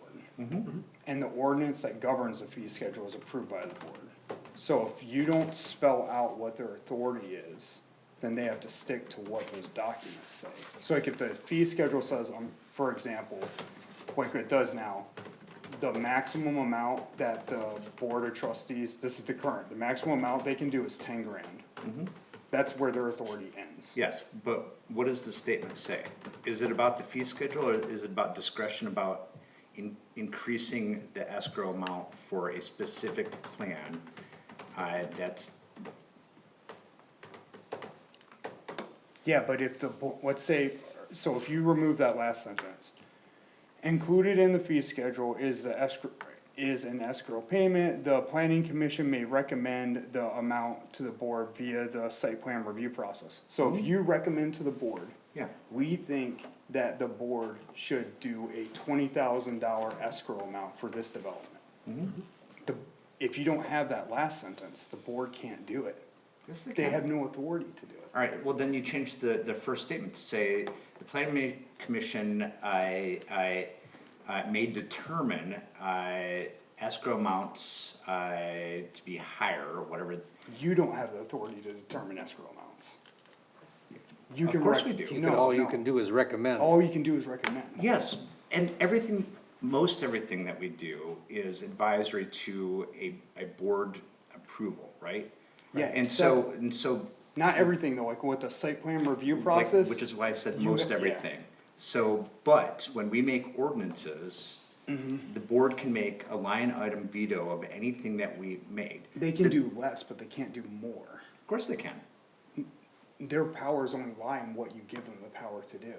They determine their own power, but they have to do it via the ordinance. Okay, so if we say here, the planning commission, may determine a higher escrow amount, for a development. Which you can't do. Why can we not do that? It's not in your authority as a planning commission. Only the board gets to determine the But if fee we schedule. You can recommend. You can but you can't recommend, require. keyword, recommend. May determine upon township authorization, the board authorization. Yeah, but the board, they have to give themselves the authority to authorize. That's what this last sentence is doing. Okay, like I said, I'm done with this issue. My recommendation, as I made on prior occasions, is that this creates a political problem for the township board. And if township staff wants to I don't lay wanna that do, upon, I don't wanna do anything. I'm saying this is what you legally can do. I have no dog in are this you fight. a lawyer? I mean, planners are familiar in law, yeah. As are planning commission members. And so, what I'm telling you is that that's a problematic statement. How is it problematic? Yeah, what I'm saying is what you're saying doesn't work. don't It's understand. circular logic. I'm not using circular logic, I'm using direct logic. It's linear logic that says, The planning commission doesn't get to set fund rates of anything. okay, so if we look at, where the planning commission does things, like, we, in fact, this latest development, right? We're going to lay a set of conditions, Which the right? Planning Enabling Act gives you the authority to do. Yes, and so I guess my understanding is that, is it not, are we not authorized through the Planning Enabling Act to require higher escrow amounts? You're not. Okay, That's what I'm saying. And I realize it's confusing. When you get into funds and money, that's where your authority ends. so, okay, Like you couldn't, a planning commission, like one example is a planning commission without the approval of a board couldn't set like a bond for a development up front. Like the planning commission doesn't have that authority. It has to be backed up by the but we elected can make it a body. recommendation, right? Yes, you could make a Yes. recommendation. With the implicit assumption that the township board's final approval of it would be inclusive of that recommendation, like all the other recommendations that we make. Yeah, You so know, yeah, so let's say like with the bond example, that's a good example. We don't have any language in the township that touches bonds, right? So if the recommendation from the planning commission was, hey, we want a bond set for this development at this amount, and the board would say, okay, great, we can do that. But the problem is, in this case, is the board has set limits from themselves when it comes to the fee schedule. Because they've passed the fee schedule, where they haven't set limits for themselves with the bond. So they have to unburden themselves via this language to be able to set it higher. Because via the fee schedule, the current maximum is 10 grand. So you have to say somewhere, like, you guys are able to do this. It doesn't have to read in this way, What if we did away with the maximum? you could do away with the maximum. Then it makes the problem go away. That would be another way to do it. And you could do that in the fee schedule itself, and then we could remove that language about the board from there. But for a layman like me, I understand that the board can do it. I'm trying, I feel what you're If I didn't saying, know I that. 100% agree with what you're saying, Jason, that's why, like, it's frustrating for me, because you're 100% right. It's a political thing, you're trying to alleviate the political nature of it by giving the recommendation, then you take it out of the board and make it non-political, and it's just a part of the condition. I'm trying to do, I wanna do what you're saying, I also want it to be, I want it to be a legal I don't wanna get sued. Because we did a condition that they limited themselves, and then somebody savvy was like, they actually can't do this. well, so is raise solve, Raise would, yeah, we could come in the, where we set our maximums and here, which we did do, I believe, and then we could remove that language from there. That kind of ties our hands if we put a maximum in there. Yeah, see, we remove this it ties the board's hands. Yeah. We have to remove this we could do that, we could remove this language right here, Yep, and then we make could remove that recommendations. last sentence here, Yep. then we're fixed, that would be another way to do it. yep. I You, reckon it was- you like that better? Win-win. Okay, I think so too. This is where dialogue on a high Yeah. plane Yeah. and conflict yields a better result. yeah. No, and I hope you guys aren't thinking like, oh, we're just obstructing what you're saying, we wanna do what you wanna do. We just gotta get there with you. What we just talked about, that gets me there, now I'm feeling fine about it legally. Yeah, that, Good. Is that what you're gonna do? Is that fine? Is everyone else? Well, Damn, George. I You- if you promise, take I that promise sentence you, out that is what we're gonna do. and take that word, We have ten to, thousand Yeah, we have to- maximum out, we're it's good, $2,000, and we can still make a recommendation. above that. And the Above board that. can then enact that recommendation, cause they no longer self-capped.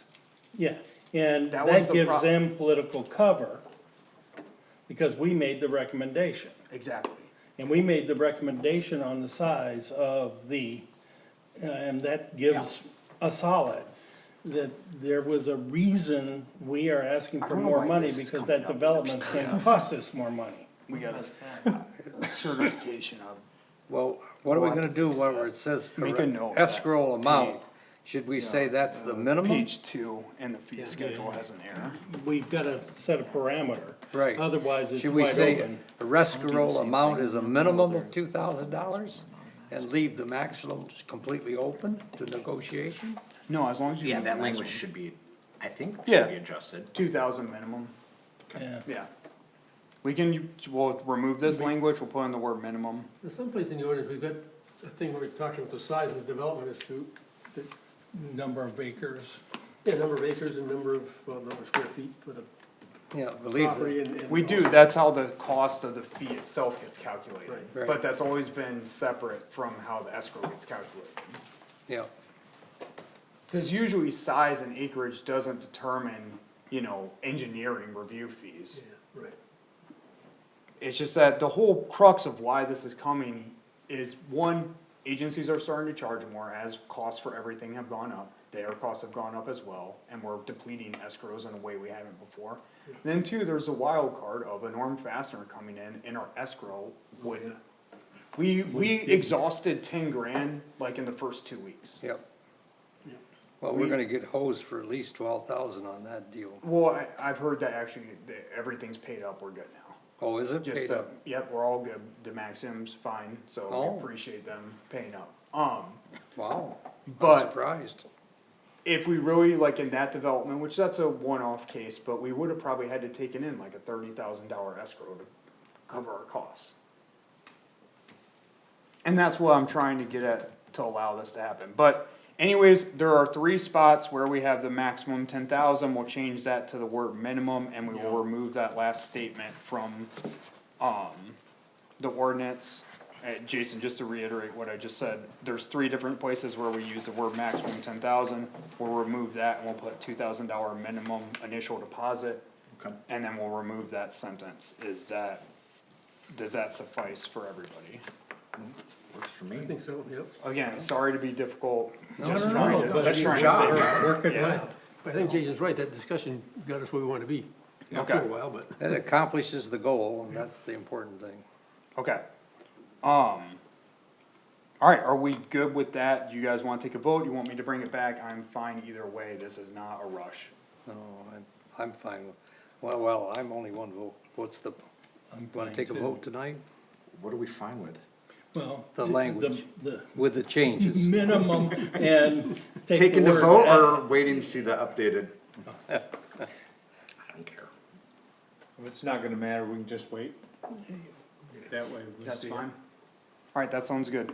We'll make those But changes. if you'd like, We'll bring it back at the first meeting in January. if you'd Okay. like it, I will make a motion though, if you. No, I want you guys to be comfortable, I know that you guys would probably prefer to see the changes, that's fine with me.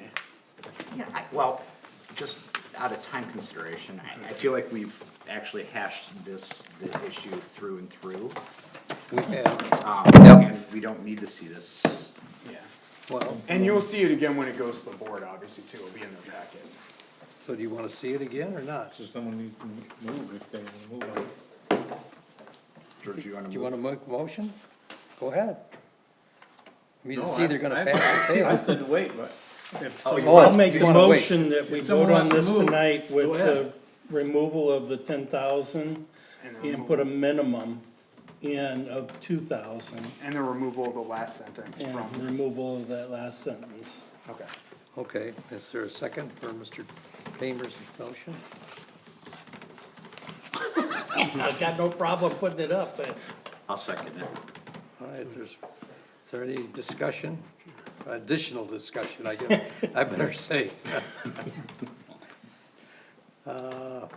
Well, since it's going to the board, let's do a roll call. Okay, let me know when you're ready, Caden. Yeah, 1 second. 1 sec. He's typing Okay. much faster than I would be able to type. Right. Commissioner, how are you doing? We'll do Commissioner Baker, Yes. Chair Reich, Yes, Commissioner Crainer, yes. Commissioner Almarigi, Yes? Commissioner Severie. Yes. okay, thank you, gentlemen. Appreciate it, guys. Yeah, at least we get that taken care of. Let it be a board of trustees issue. Alright, sorry to cause so much No, that's okay, discussion. that's okay. Okay, now to cause more discussion, this one's kind of an open-ended question, again, I hope you guys always have a feeling that we are trying to work in partnership from department to planning commission with you guys. We want to do the things you guys are telling us to do. We are currently in the process, and I think Beth said you guys discussed this a little at the last meeting. It came up because you guys asked Allison what she was working on. Yep. And she mentioned that, because of some issues that have gone on in the township, largely related to the villages and the club. The impetus has been created from the superintendent's office, in talks with the supervisor and code enforcement and our building official for that matter. We all came together basically a while back, it was probably 2 months ago now, and said, we need some kind of rental ordinance. We went to the board back in the day when Jason was on the board, and we were mostly talking about Airbnbs at the time. And it was kinda outright rejected, which I think for valid reasons, that there wasn't a large concern about Airbnbs. There was a couple one-off cases, but nothing that really called for implementing a whole process, which I agree with. Now, what the supervisor and code enforcement have asked for is, that's all well and good, but what about these commercial developments, you know, the 50-unit plus apartment complexes? Cause those are kind of a different story, and we don't have a lot of tools in the toolbox to deal with them, and we are starting to have some issues with maintenance on those properties. So we've been doing a little research on it, I just wanted to recap, I don't have any attachments, cause this is in the very early phases, we didn't have a lot of time until recently when permits have started to slow down through the winter to get into some of this stuff. We've looked at how other municipalities have done it, and what we were thinking of, and we're trying to get language to match this, but how would it actually work is we divide these developments into tiers. And there would be a fee structure associated with this, which would pay for the implementation of the system itself. There's a million ways to do this, but the one that we think would work for Bath and what we've seen, and, you know, East Lansing has kind of implemented this famously in recent years. They've gotten much stricter with their rental policies, on the commercial and the, you know, small-time landlord side. But specifically on the commercial side, we've got 3 tiers that we've been thinking about, and that's, you know, let's say, you know, 35 units to 60 units of dwelling would be like your tier 1, and that would have, $150 plus $5 for every dwelling unit up to a max of, you know, $3,000. And that fee is assessed every 3 years, and they're inspected every 3 years. Then the next, you know, tier would be, you know, $250, and that would be your, you know, 66 to 85 dwelling units, plus $5 for every dwelling unit to a max of, you know, 3,500.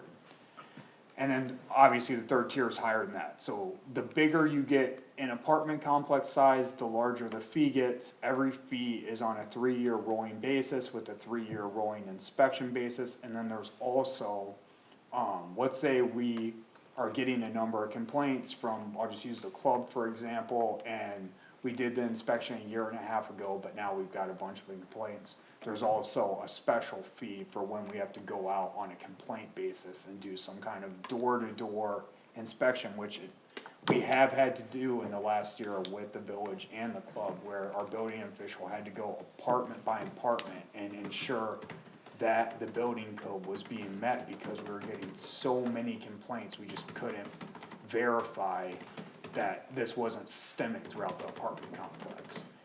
And for the time being, you know, the township just had to absorb that cost. AGS, which is the company we subcontract to do our building inspections, we absorbed part of that. There was no fee structure in place to charge these apartment complexes basically for this service we were providing. Now, once we saw, hey, your HVAC unit isn't working, the apartment's freezing, the pipes are gonna burst, like, oh, why aren't you guys worried about this? Obviously, we're getting a permit fee for the HVAC permit that had to be pulled, but all the work that led up to identifying that issue was pro bono, absorbed by the general taxpayer. So that's one reason for creating this whole system. I like the tier approach, I like the special, fee approach. We've seen it used in the larger municipalities around us.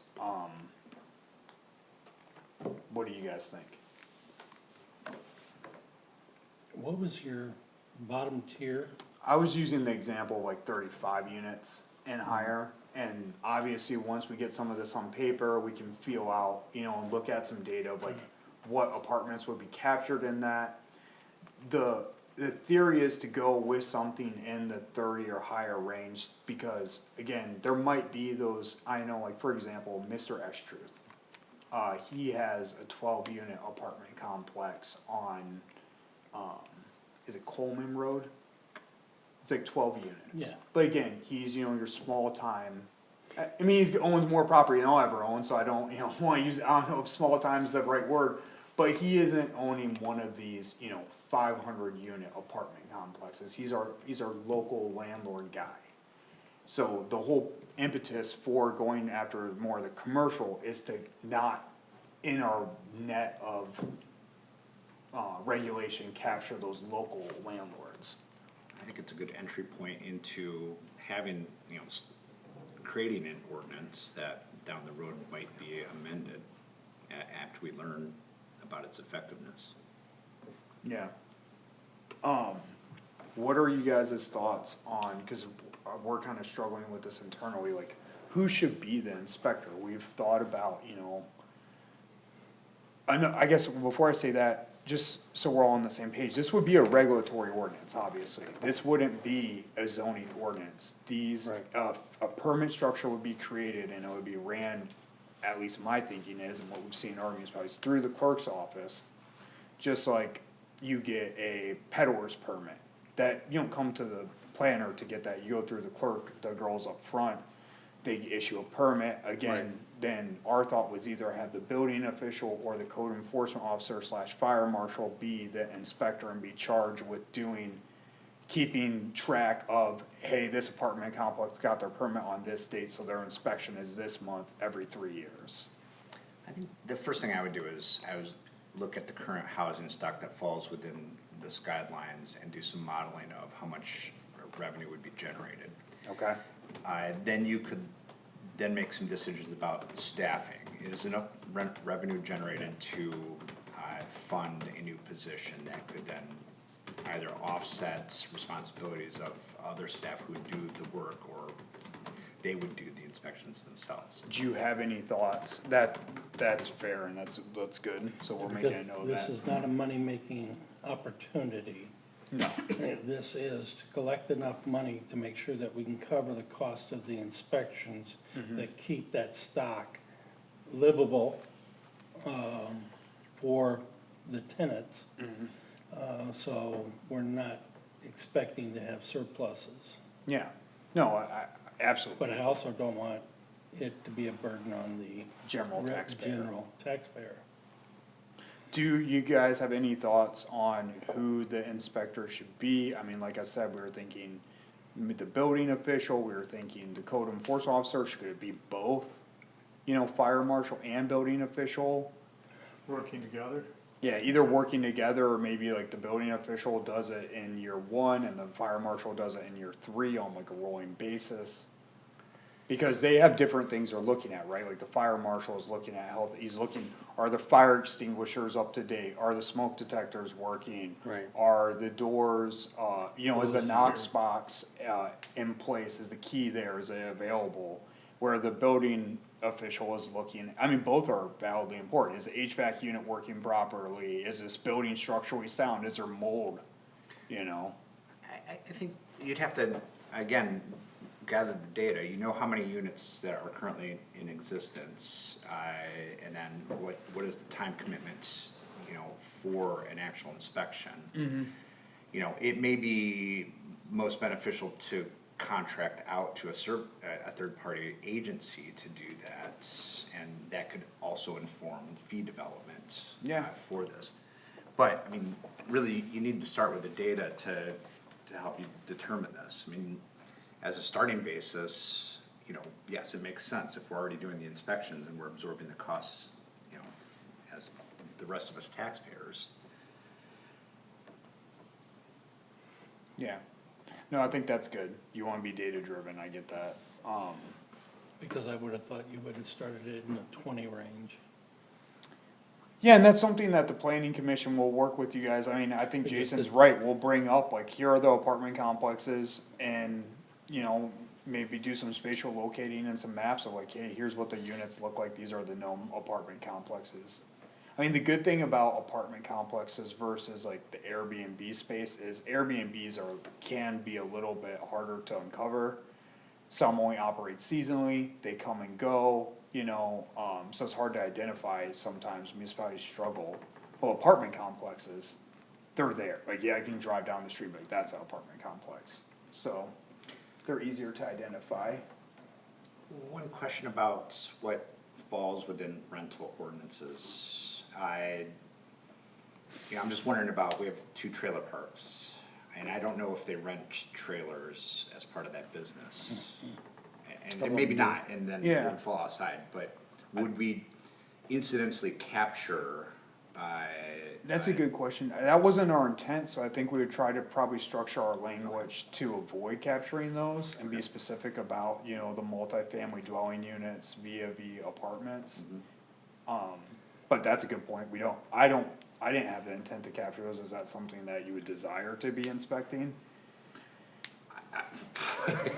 I think right now, and to put a broad definition, the college student housing in a particular sector of our township probably is the highest priority. Yeah, I would say that just based upon the complaints and the feedback that I'm getting from students, parents, residents living in these, we hear more about our larger apartment complexes are trading hands more often than we do Yeah. the mobile home parks.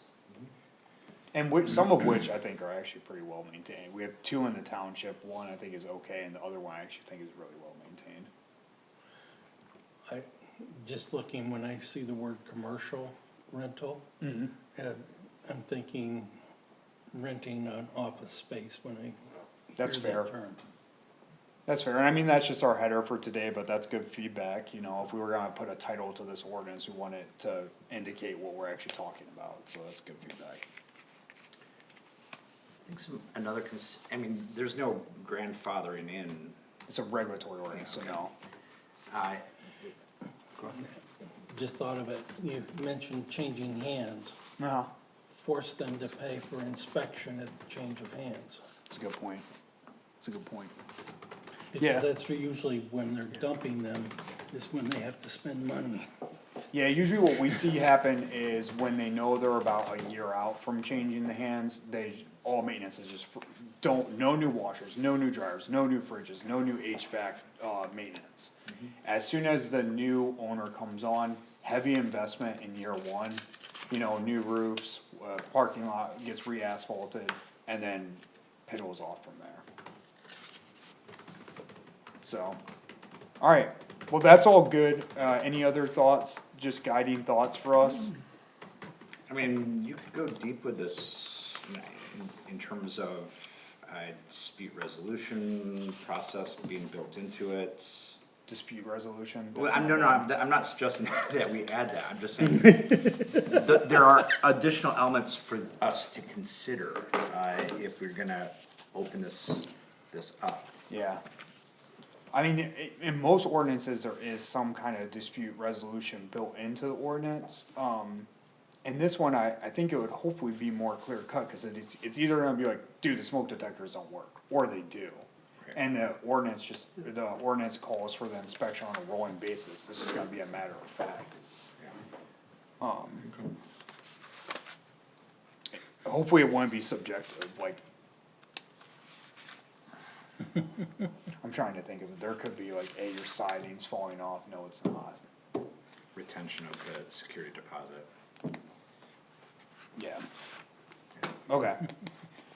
Alright, well, yeah, we like to bring, when we're first conceptually thinking about these things, we wanna bring them to you guys, cause what we don't wanna do is spend like a week writing and trying to come up with a concept and come to you guys and be totally off base, but I think going with the data driven stuff, maybe we gain some of that data early on, and we bring that back to you guys just to show you what we think the scope of this actually would look like. I will be interested to see these larger apartment complexes change hands or often out-of-state ownership.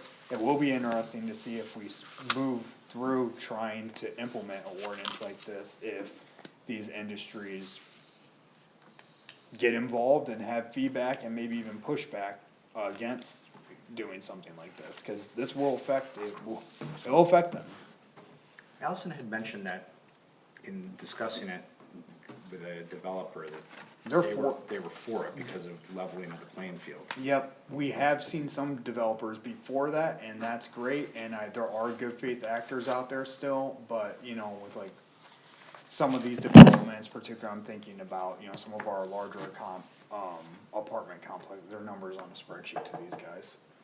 You know, where that developer that Allison's referencing, they were local guys, you know, that are trying to do it right, but I think that is one of the benefits, it levels the playing field, it keeps the good faith actors in check with the people that are trying to squeeze every dime out of the renters. Yeah. So, okay. You guys good then? Okay. Guess so. Alright, so I just wanted to go over a couple of development updates on what we got going on. We've recently had interest, I don't know if I said this last time, in this parcel getting redeveloped back here, so, we had some initial conversations with the developer, but, we'll see where that goes, it's very early, no application, but just kind of like a vision. It's a challenging parcel to develop because there's a lot of water on site, creating more impervious surface, creates more runoff, and you have to do something with the water. Yep. So, the area is also getting pretty built out. It would probably require some kind of partnership with the surrounding parcels to send water to them, because you don't have a lot of space to create on-site retention. HDI, you guys kinda heard me early on talking about some of their woes, it seems like they're making some progress now though, and hopefully they'll be able to start implementing in the spring. It's a good time to go through this anyways. They're bringing in fill. Yeah, I know they're doing a lot of their earthwork now and doing some of their landscaping, not landscaping, but you know, general grading, I would say. I see that parcel's for sale again, that's right there at the corner, Coleman and the freeway, do you notice that? Oh yeah, this one, for sale, yeah, it's all that we sent them a letter about their sign, they ended up taking that down, but now there's a for sale sign back, which is odd. On the Right across from McDonald's on the Marsh west Road. side of the Saginaw, coming off the interstate, just south of the storage units up there. Yeah, That little triangle. Across the No, road from the church. to the west. Yeah, right across from the church. Oh, got it, okay. Oh, yeah, this, the Yeah. Marsh Point Townhomes, yeah. Yeah, it's been interesting. I mean, I don't know if you guys know the story, Jason, I think you were probably, it was after the board.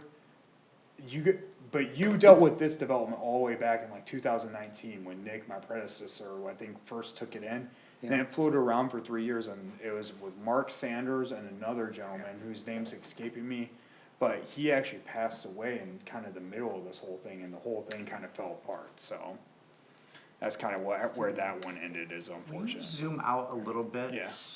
I'm going back to, and then scroll to the right. Other right. Oh, sorry, that's my bad. Isn't there a development out in this area that had some wetlands? I'm going back to what George was talking about in terms of, development without sidewalks.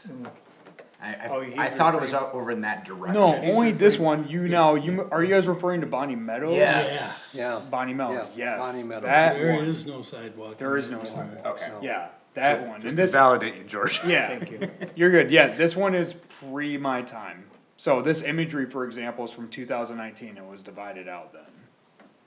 So, yeah, and right now on this development, it's kind of, you almost gotta drive almost out of the township real quick and then back in to Yeah. get to it, but, this northern half is pretty much built out, if you guys haven't been back there, and now they're starting to build the homes on this part, Good. so. I mean, it's an old gravel pit redeveloped, I mean, that's what you see a lot of times around those, legacy gravel pits is $700,000 houses Yep. going. They were so concerned about the ducks, if I remember correctly. Oh, boy, the ducks are a mess in They're not, Pittsfield Township. Ducks and geese. Yeah, ducks and geese both. The geese are worse. than Geese ducks. are worse. Yeah, I think. And I don't understand why they're protected. Migratory birds. Yeah, I don't They're not know. protected, are they? I think they'd be great for gun practice. again, so again, back to developments, we've got the gas station, still slated to get a start in the spring. The I development is still, there's been some back and forth between their engineers and our engineers, we're on like review number 3 right now, but they just, on Monday sent us an updated plan, which I kicked out today for the 3rd set of reviews. So hopefully, for them at least, that goes well, and we can get them back in front of you guys. So that's kind of what the big holdup with that one's been. This property has changed hands a little bit, the latest is that this, is no longer accurate on Fetch GIS, and, a development firm has taken ownership of this property. It was, again, I believe a deal, this is all public information, but I believe it was a deal that was, aided through Mr. Estruth. He was involved with it, and, so we'll kinda see what happens with that parcel. Apparently, he wanted to do something bigger there, that was a little bit out of his scope, and so he ended up selling it off to a development firm that was more in their scope. Now, again, sometimes these development firms just buy up land and then speculate on it and sell it off, so who's to say, but, you know, we could maybe possibly see something there. Still got a lot of holdup on these downtown parcels from the Mid-Michigan Health Department. It's been challenging. We do have a meeting coming up, now I'm kinda bleeding into the department updates of what we've got going on, but next week I'll be having a meeting with the township engineer and, the Board of Water and Light, just to discuss what type of options are out there to build out our water infrastructure, possibly down Main Street, to alleviate some of this whole legacy of industrial history fiasco that, Main Street seems to be in. I can't, again, to Jason's point, I can't make any decisions or advise anything without data and information, so I need to meet with Board of Water and Light and these engineers. And there's gonna be some people in the economic development space that know what kind of grants are available for this work, to say, here's what the process would look like, here's how much it would cost, and then here's how the typical municipal financial stack looks to fund something like this. So, I'm trying for you guys, it'd be really nice to see downtown Bath be downtown Bath. Obviously, it's not gonna be easy, and it's gonna be, planning's a long-term game, right? Well, we need to get some idea what board, someone wants downtown to look like. Well, that's a good- What's it gonna look like? Well, that's a good question. That's maybe a conversation that we should address though during our master planning process. I think so, yeah. Just a Like a off historical topic, downtown or how did that turn out with the daycare center off of, Not well. Yeah, did I give you guys an update on that yet? the health department had issues? Yeah, they wanted to increase the septic capacity, they wanted to see the septic capacity increased. Daycare people got some opinions from some other experts saying that it was sufficient, the health department deemed. You know, the health department's incentive is to be cautious, right? They care about public health, so they're always kind of gonna be a maximalist when it comes to the caution end of the spectrum. Where obviously developers are more like, just let me do this and we'll see if it works out. That's not their game. So they wanted to be cautious, the developers felt like they could meet them in the middle. Even to meet them in the middle, it just, the price point got to a point where they couldn't bear the price and they were out. So it's unfortunate, again, it's another one of those land uses that, we need more of. And, just the barriers to entry to start a daycare, not only on the zoning and building side, but just the licensing are steep. And I don't, Insurance. yeah, it's just, it's one of those, it's like senior living facilities. The margins are super thin and it's very expensive and they're needed, you know? Other than that, I think that kinda covers what's going on in the development space. Going now to like what's going on with the department, we're in the winter, there's a saying in planning that the winter is for planning, because that's when things kinda slow down, that's when you can step back and kind of assess what happened in the last year and look forward to the next year. So we're trying to do that in the department right now, we got that one grant, it's fully filled out, we're ready to submit, I've got it with, Karen and Taylor to give a review, cause they are, one of the billets that they have is communications, before anything goes out to the public, they're supposed to give it a review. They kinda got a lot on their plate right now, I discussed with Karen, I don't have a firm, timeline on this, but there is a pot of money and it's getting spent, so I was like, if you guys can't get around to this by Friday, I'm gonna hit the submit button. Is that for the master plan? Yeah, it's the $50,000 to help us fund some of our master plan efforts, so if Yep. I don't hear anything from them by Friday, they don't get to it, I'm just gonna hit submit. Yep, by all means do that.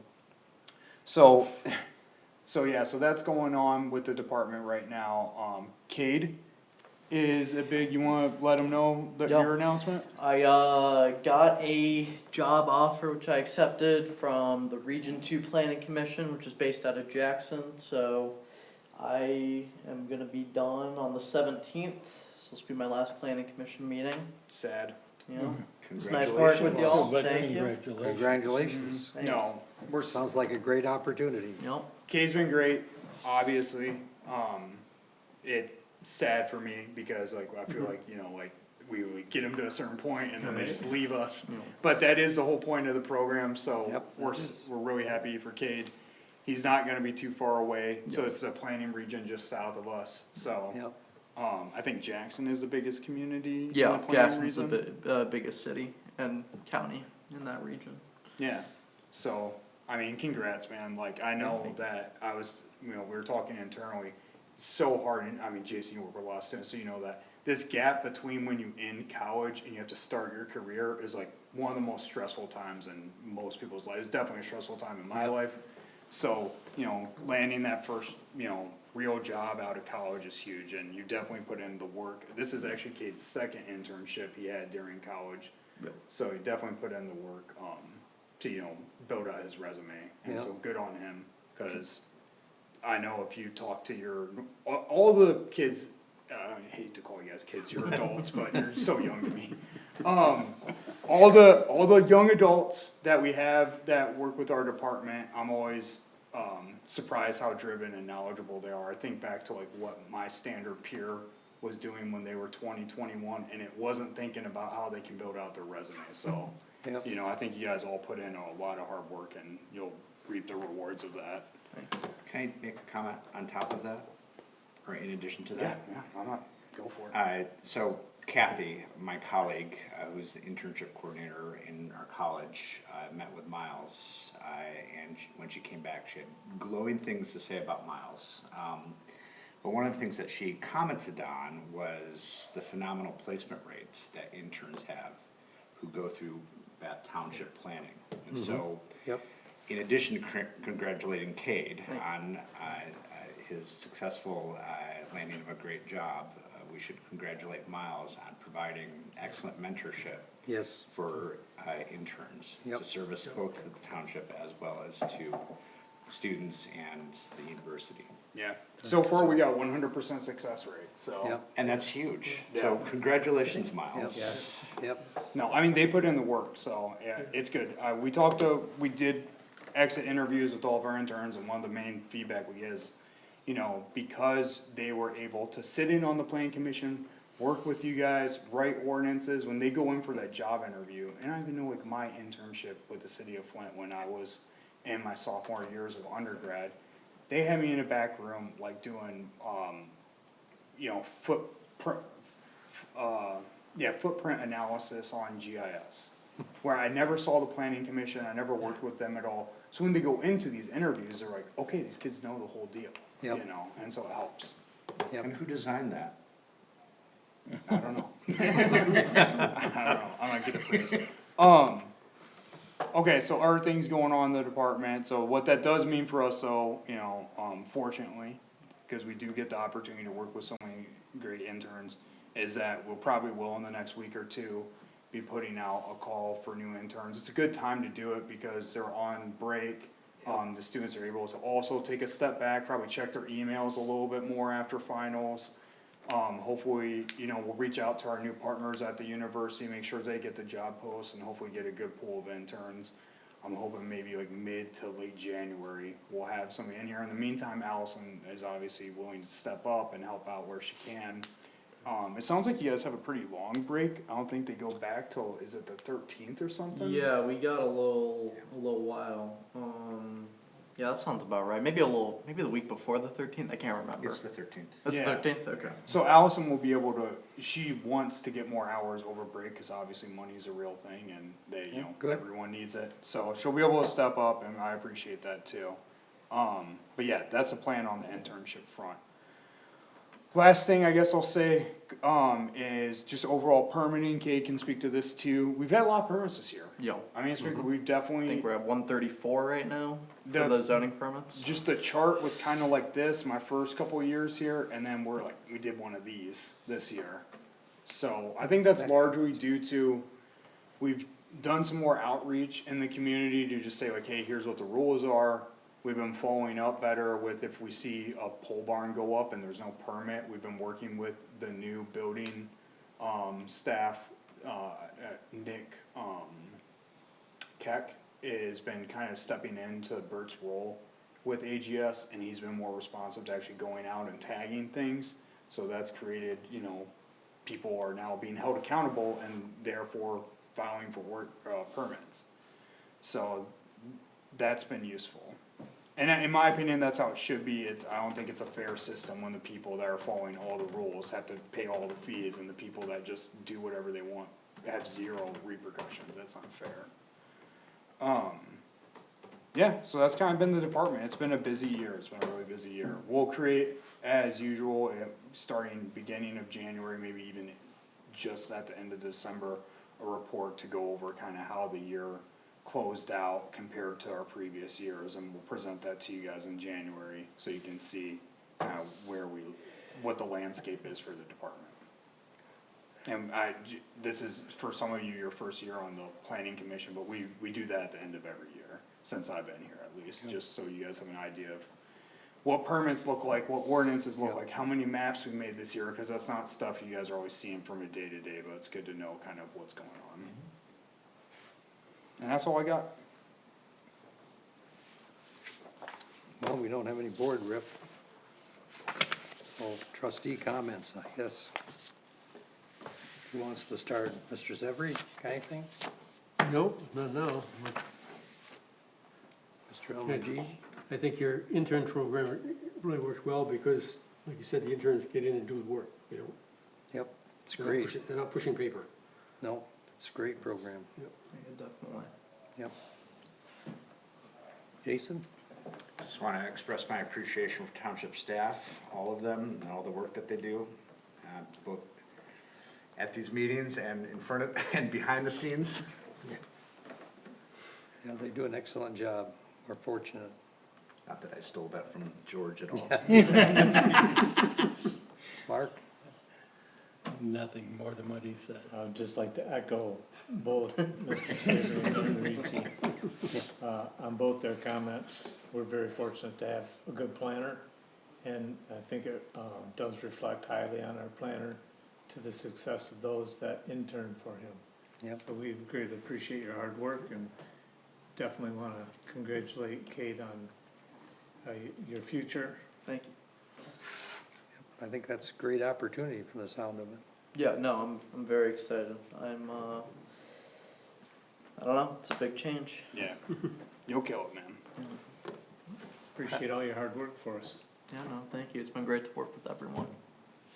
I've only got two things. One is if anybody knows anyone that is interested in being on the planning commission, we need to recruit a replacement that hopefully knows something about planning, because we're gonna be doing into the master plan, and it would be nice if they had at least some background in the community and some planning. If they haven't a planner, then they need to take the Michigan Planning Act course. And the other thing is Judy Gardy got into it with Ryan because she wants a planning or a parking study done for the senior center. And I informed Ryan that as far as I was concerned, that was a revision to their site plan, and we found out that nobody seems to be able to find a site plan for the senior center. So we don't even know if there was ever a site plan filed for the senior center. I could see that. Just- When was the senior center built, John, do you know? No, I don't, Miles. It was built a long time ago, though, I know that. Pre-1994? Yes. Okay, yeah, it's gonna be tough.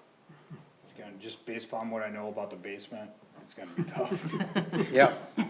I suspect that there was probably never a site plan filed. It was just built. It was just built, yeah. There's no way there was a site plan. But MSU Library does have a strong, planning department section where they have archived, it's spotty, but archived, planning documents from various municipalities, including Bath Township. Be something to Really? check out. Yeah. It's So Be is something that to something we just should check out, pursue, or- just to see what they got. old comprehensive plans, it fills in the gaps if you're interested in history, Oh, interesting. yeah. That is interesting. So, It might be Could one of- mentioned in a historical document. so can one of our staff members access it, or is it restricted? Anyone or- can, Oh, anyone yeah, can. it's a public university, Okay. just go there. Maybe that's something if we should talk to the next planner intern that they could pursue. Yeah, I'd be happy to do a walkthrough, a tour Oh, of okay. anyone, actually. is it you have to go there physically, or Yeah. do they, okay, Yeah. okay, that's good to know. Okay, that'd be great. It's That'd be great. this much of a shelf of just bath materials.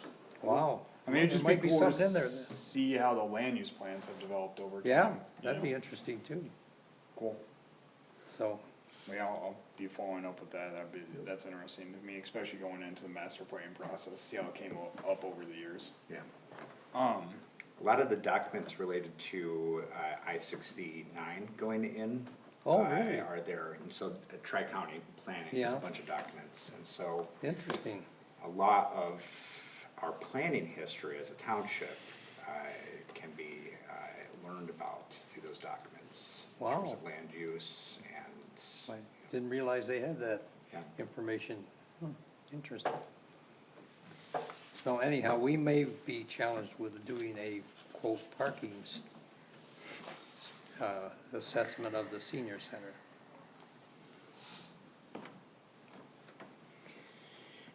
To your point. Where we, as the planning The commission, planning commission, yes. I mean, we've got That's such a called busy hiring schedule. I mean, if we Well, prioritize it. we have standards for parking. So the question now becomes, is the parking in compliance with our standards for parking for that building with that type of use and occupancy? And if it is, I think it's a done deal. But if they're grandfathered in because they were built before standards were in place, quote unquote, if, can you enforce it today if it wasn't there when it was built? Well, it's an existing thing, so you're telling me that if it was built, If they touch it, Yeah, I think the whole impetus for the conversation, just context, is there's always been this talk, and I mean, this has been going on since Jason was on the board, of expanding yep, the senior center, but like the latest facet that has come up is, well, if you expand, the parking might be at capacity for the current. right, So let alone. you're saying that you don't have enough space in the facility and there's like there's not enough seats at tables. You need to make this bigger to make more tables / seats. But then what about parking? right, correct, that's So the that's issue. what, that was the impetus for the parking conversation. Yep, Where are you gonna put additional parking? Well, that's Well, that's what Ryan and That's what- everyone is saying needs that's to what be. everyone's saying. That's what everyone needs to say, that's what should be discussed. That's why Can we you, need to get that property. and that is the across. problem, that is the crux of the problem, they're kinda boxed in over there because they've got the parking that's existing. Then to the west, you got the fire station, right, and then to the north, you got, cemetery, cemetery. There's lots of space to the south though. There is. We just Fact. gotta purchase it. Across the street. oh, across the street there is, yeah, Yeah, And we should have purchased the property straight back here. That was up for conversation as well. Yeah, I mean, every developer that talks to us about that, property, we always say like, hey, if you put something there, you know, you might wanna, we're not telling you what to do and we can't tell you what to do, but, you know, the cemetery land, they're not making any more of it, and No. the cemetery builds out every year, so, yeah, you know, maybe put your buildings over here, so a boundary adjustment can happen if it needs to happen. But yeah, that would've been good long-term planning. Oh, you guys can't see my screen. well, maybe Oh my that's, god, I was looking at your screen, I didn't realize. you know, as we come into the master plan revisions, maybe we ought to take a look at suggesting that the township purchase some property and, You could do Or that in the trade master plan, I property. would say it might be more applicable in the immediate conversation with the strategic plan. You know, yeah, well, I don't know when that's gonna ever happen though, do you? it's supposed to happen in 2025 according to the budget. Oh? Well, maybe it will, So if according to what staff is saying and the budget says, that conversation should be happening sooner than the master plan when we start having those conversations. I would think so, or hope so.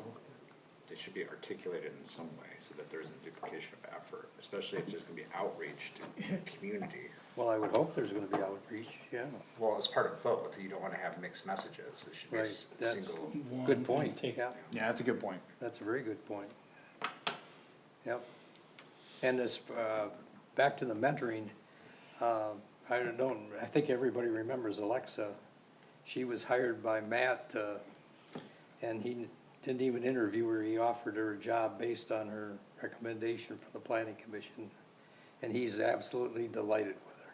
Yeah, I don't know if you guys saw, but she actually just got, hired full-time there, cause she was Yep. doing, her initial position was like, full-time but seasonal, but now Yes. they hired her on as a Yep, full-time, you know, permanent permanent, position. yep, yep, So, good for her. yep, yep. One quick question, there's apparently 4 bills regarding housing, Yep. how are these gonna, I haven't looked at them, but So the Michigan Planning Association is in support of the 4 bills of housing. I read through some of those today. I didn't see anything, I forget, you know, off the top of my head, all the details, but I didn't see anything that jumped out to me where I was like, oh no, this is gonna like catastrophically impact our planning efforts. Basically what they all do is limit, I guess, what could perceive to be, local governments going too far to restrict housing. Our zoning ordinance here is pretty progressive, and I mean that not like in the, I mean that there's allowances for housing here and back that you don't see in our communities, which I think is largely why we have been a leader in growth. And it's not just the ordinance, I mean, I've talked about this in the past, we can get a building turned around in this, a building permit can be turned around in this community in less than a month. Unfortunately, that's not super common. No, it's not, No, I've talked to developers, it takes 6 months or more. Yeah, and so like, oh yeah, so like one of the things was, and this doesn't really apply to zoning at all, but it makes it so this is a big problem in Meridian Township from what I've heard. Even Dan, who was our former chair, who was building his house, he got his building permit. And then they went to implement areas of the permit, like start construction, and then the Meridian Township came back and said, oh no, by the way, you need to study before you can do that part of the build. Yeah, And so one of the areas that this is attempting to do, and this, I mean, for single family residential home, one of the areas that the state legislation is trying to do is any study that is required by the municipality needs to be required prior to the issuance of the building permit. You can't issue a building permit and then come in the 9th hour and say, now study apply. So little things like that. Last week, there was an article in the Washington Post, because I live there so long, I still have a subscription, talking about walkable neighborhoods versus urban sprawl.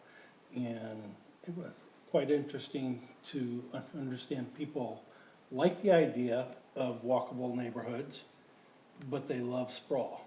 Yeah. yeah. Yeah, that gets talked about a lot in planning, is everyone in theory hates the highway, but we all use it, Yep. you know? But I don't think that should also be like, we shouldn't limit ourselves to like the worst of our impulses, probably. Alright, that's a little bit like too high level. Does anyone want to make a motion to adjourn? Second. Those in favor say aye. Second. Anyone opposed? Either one. Needs to. Thank you, gentlemen.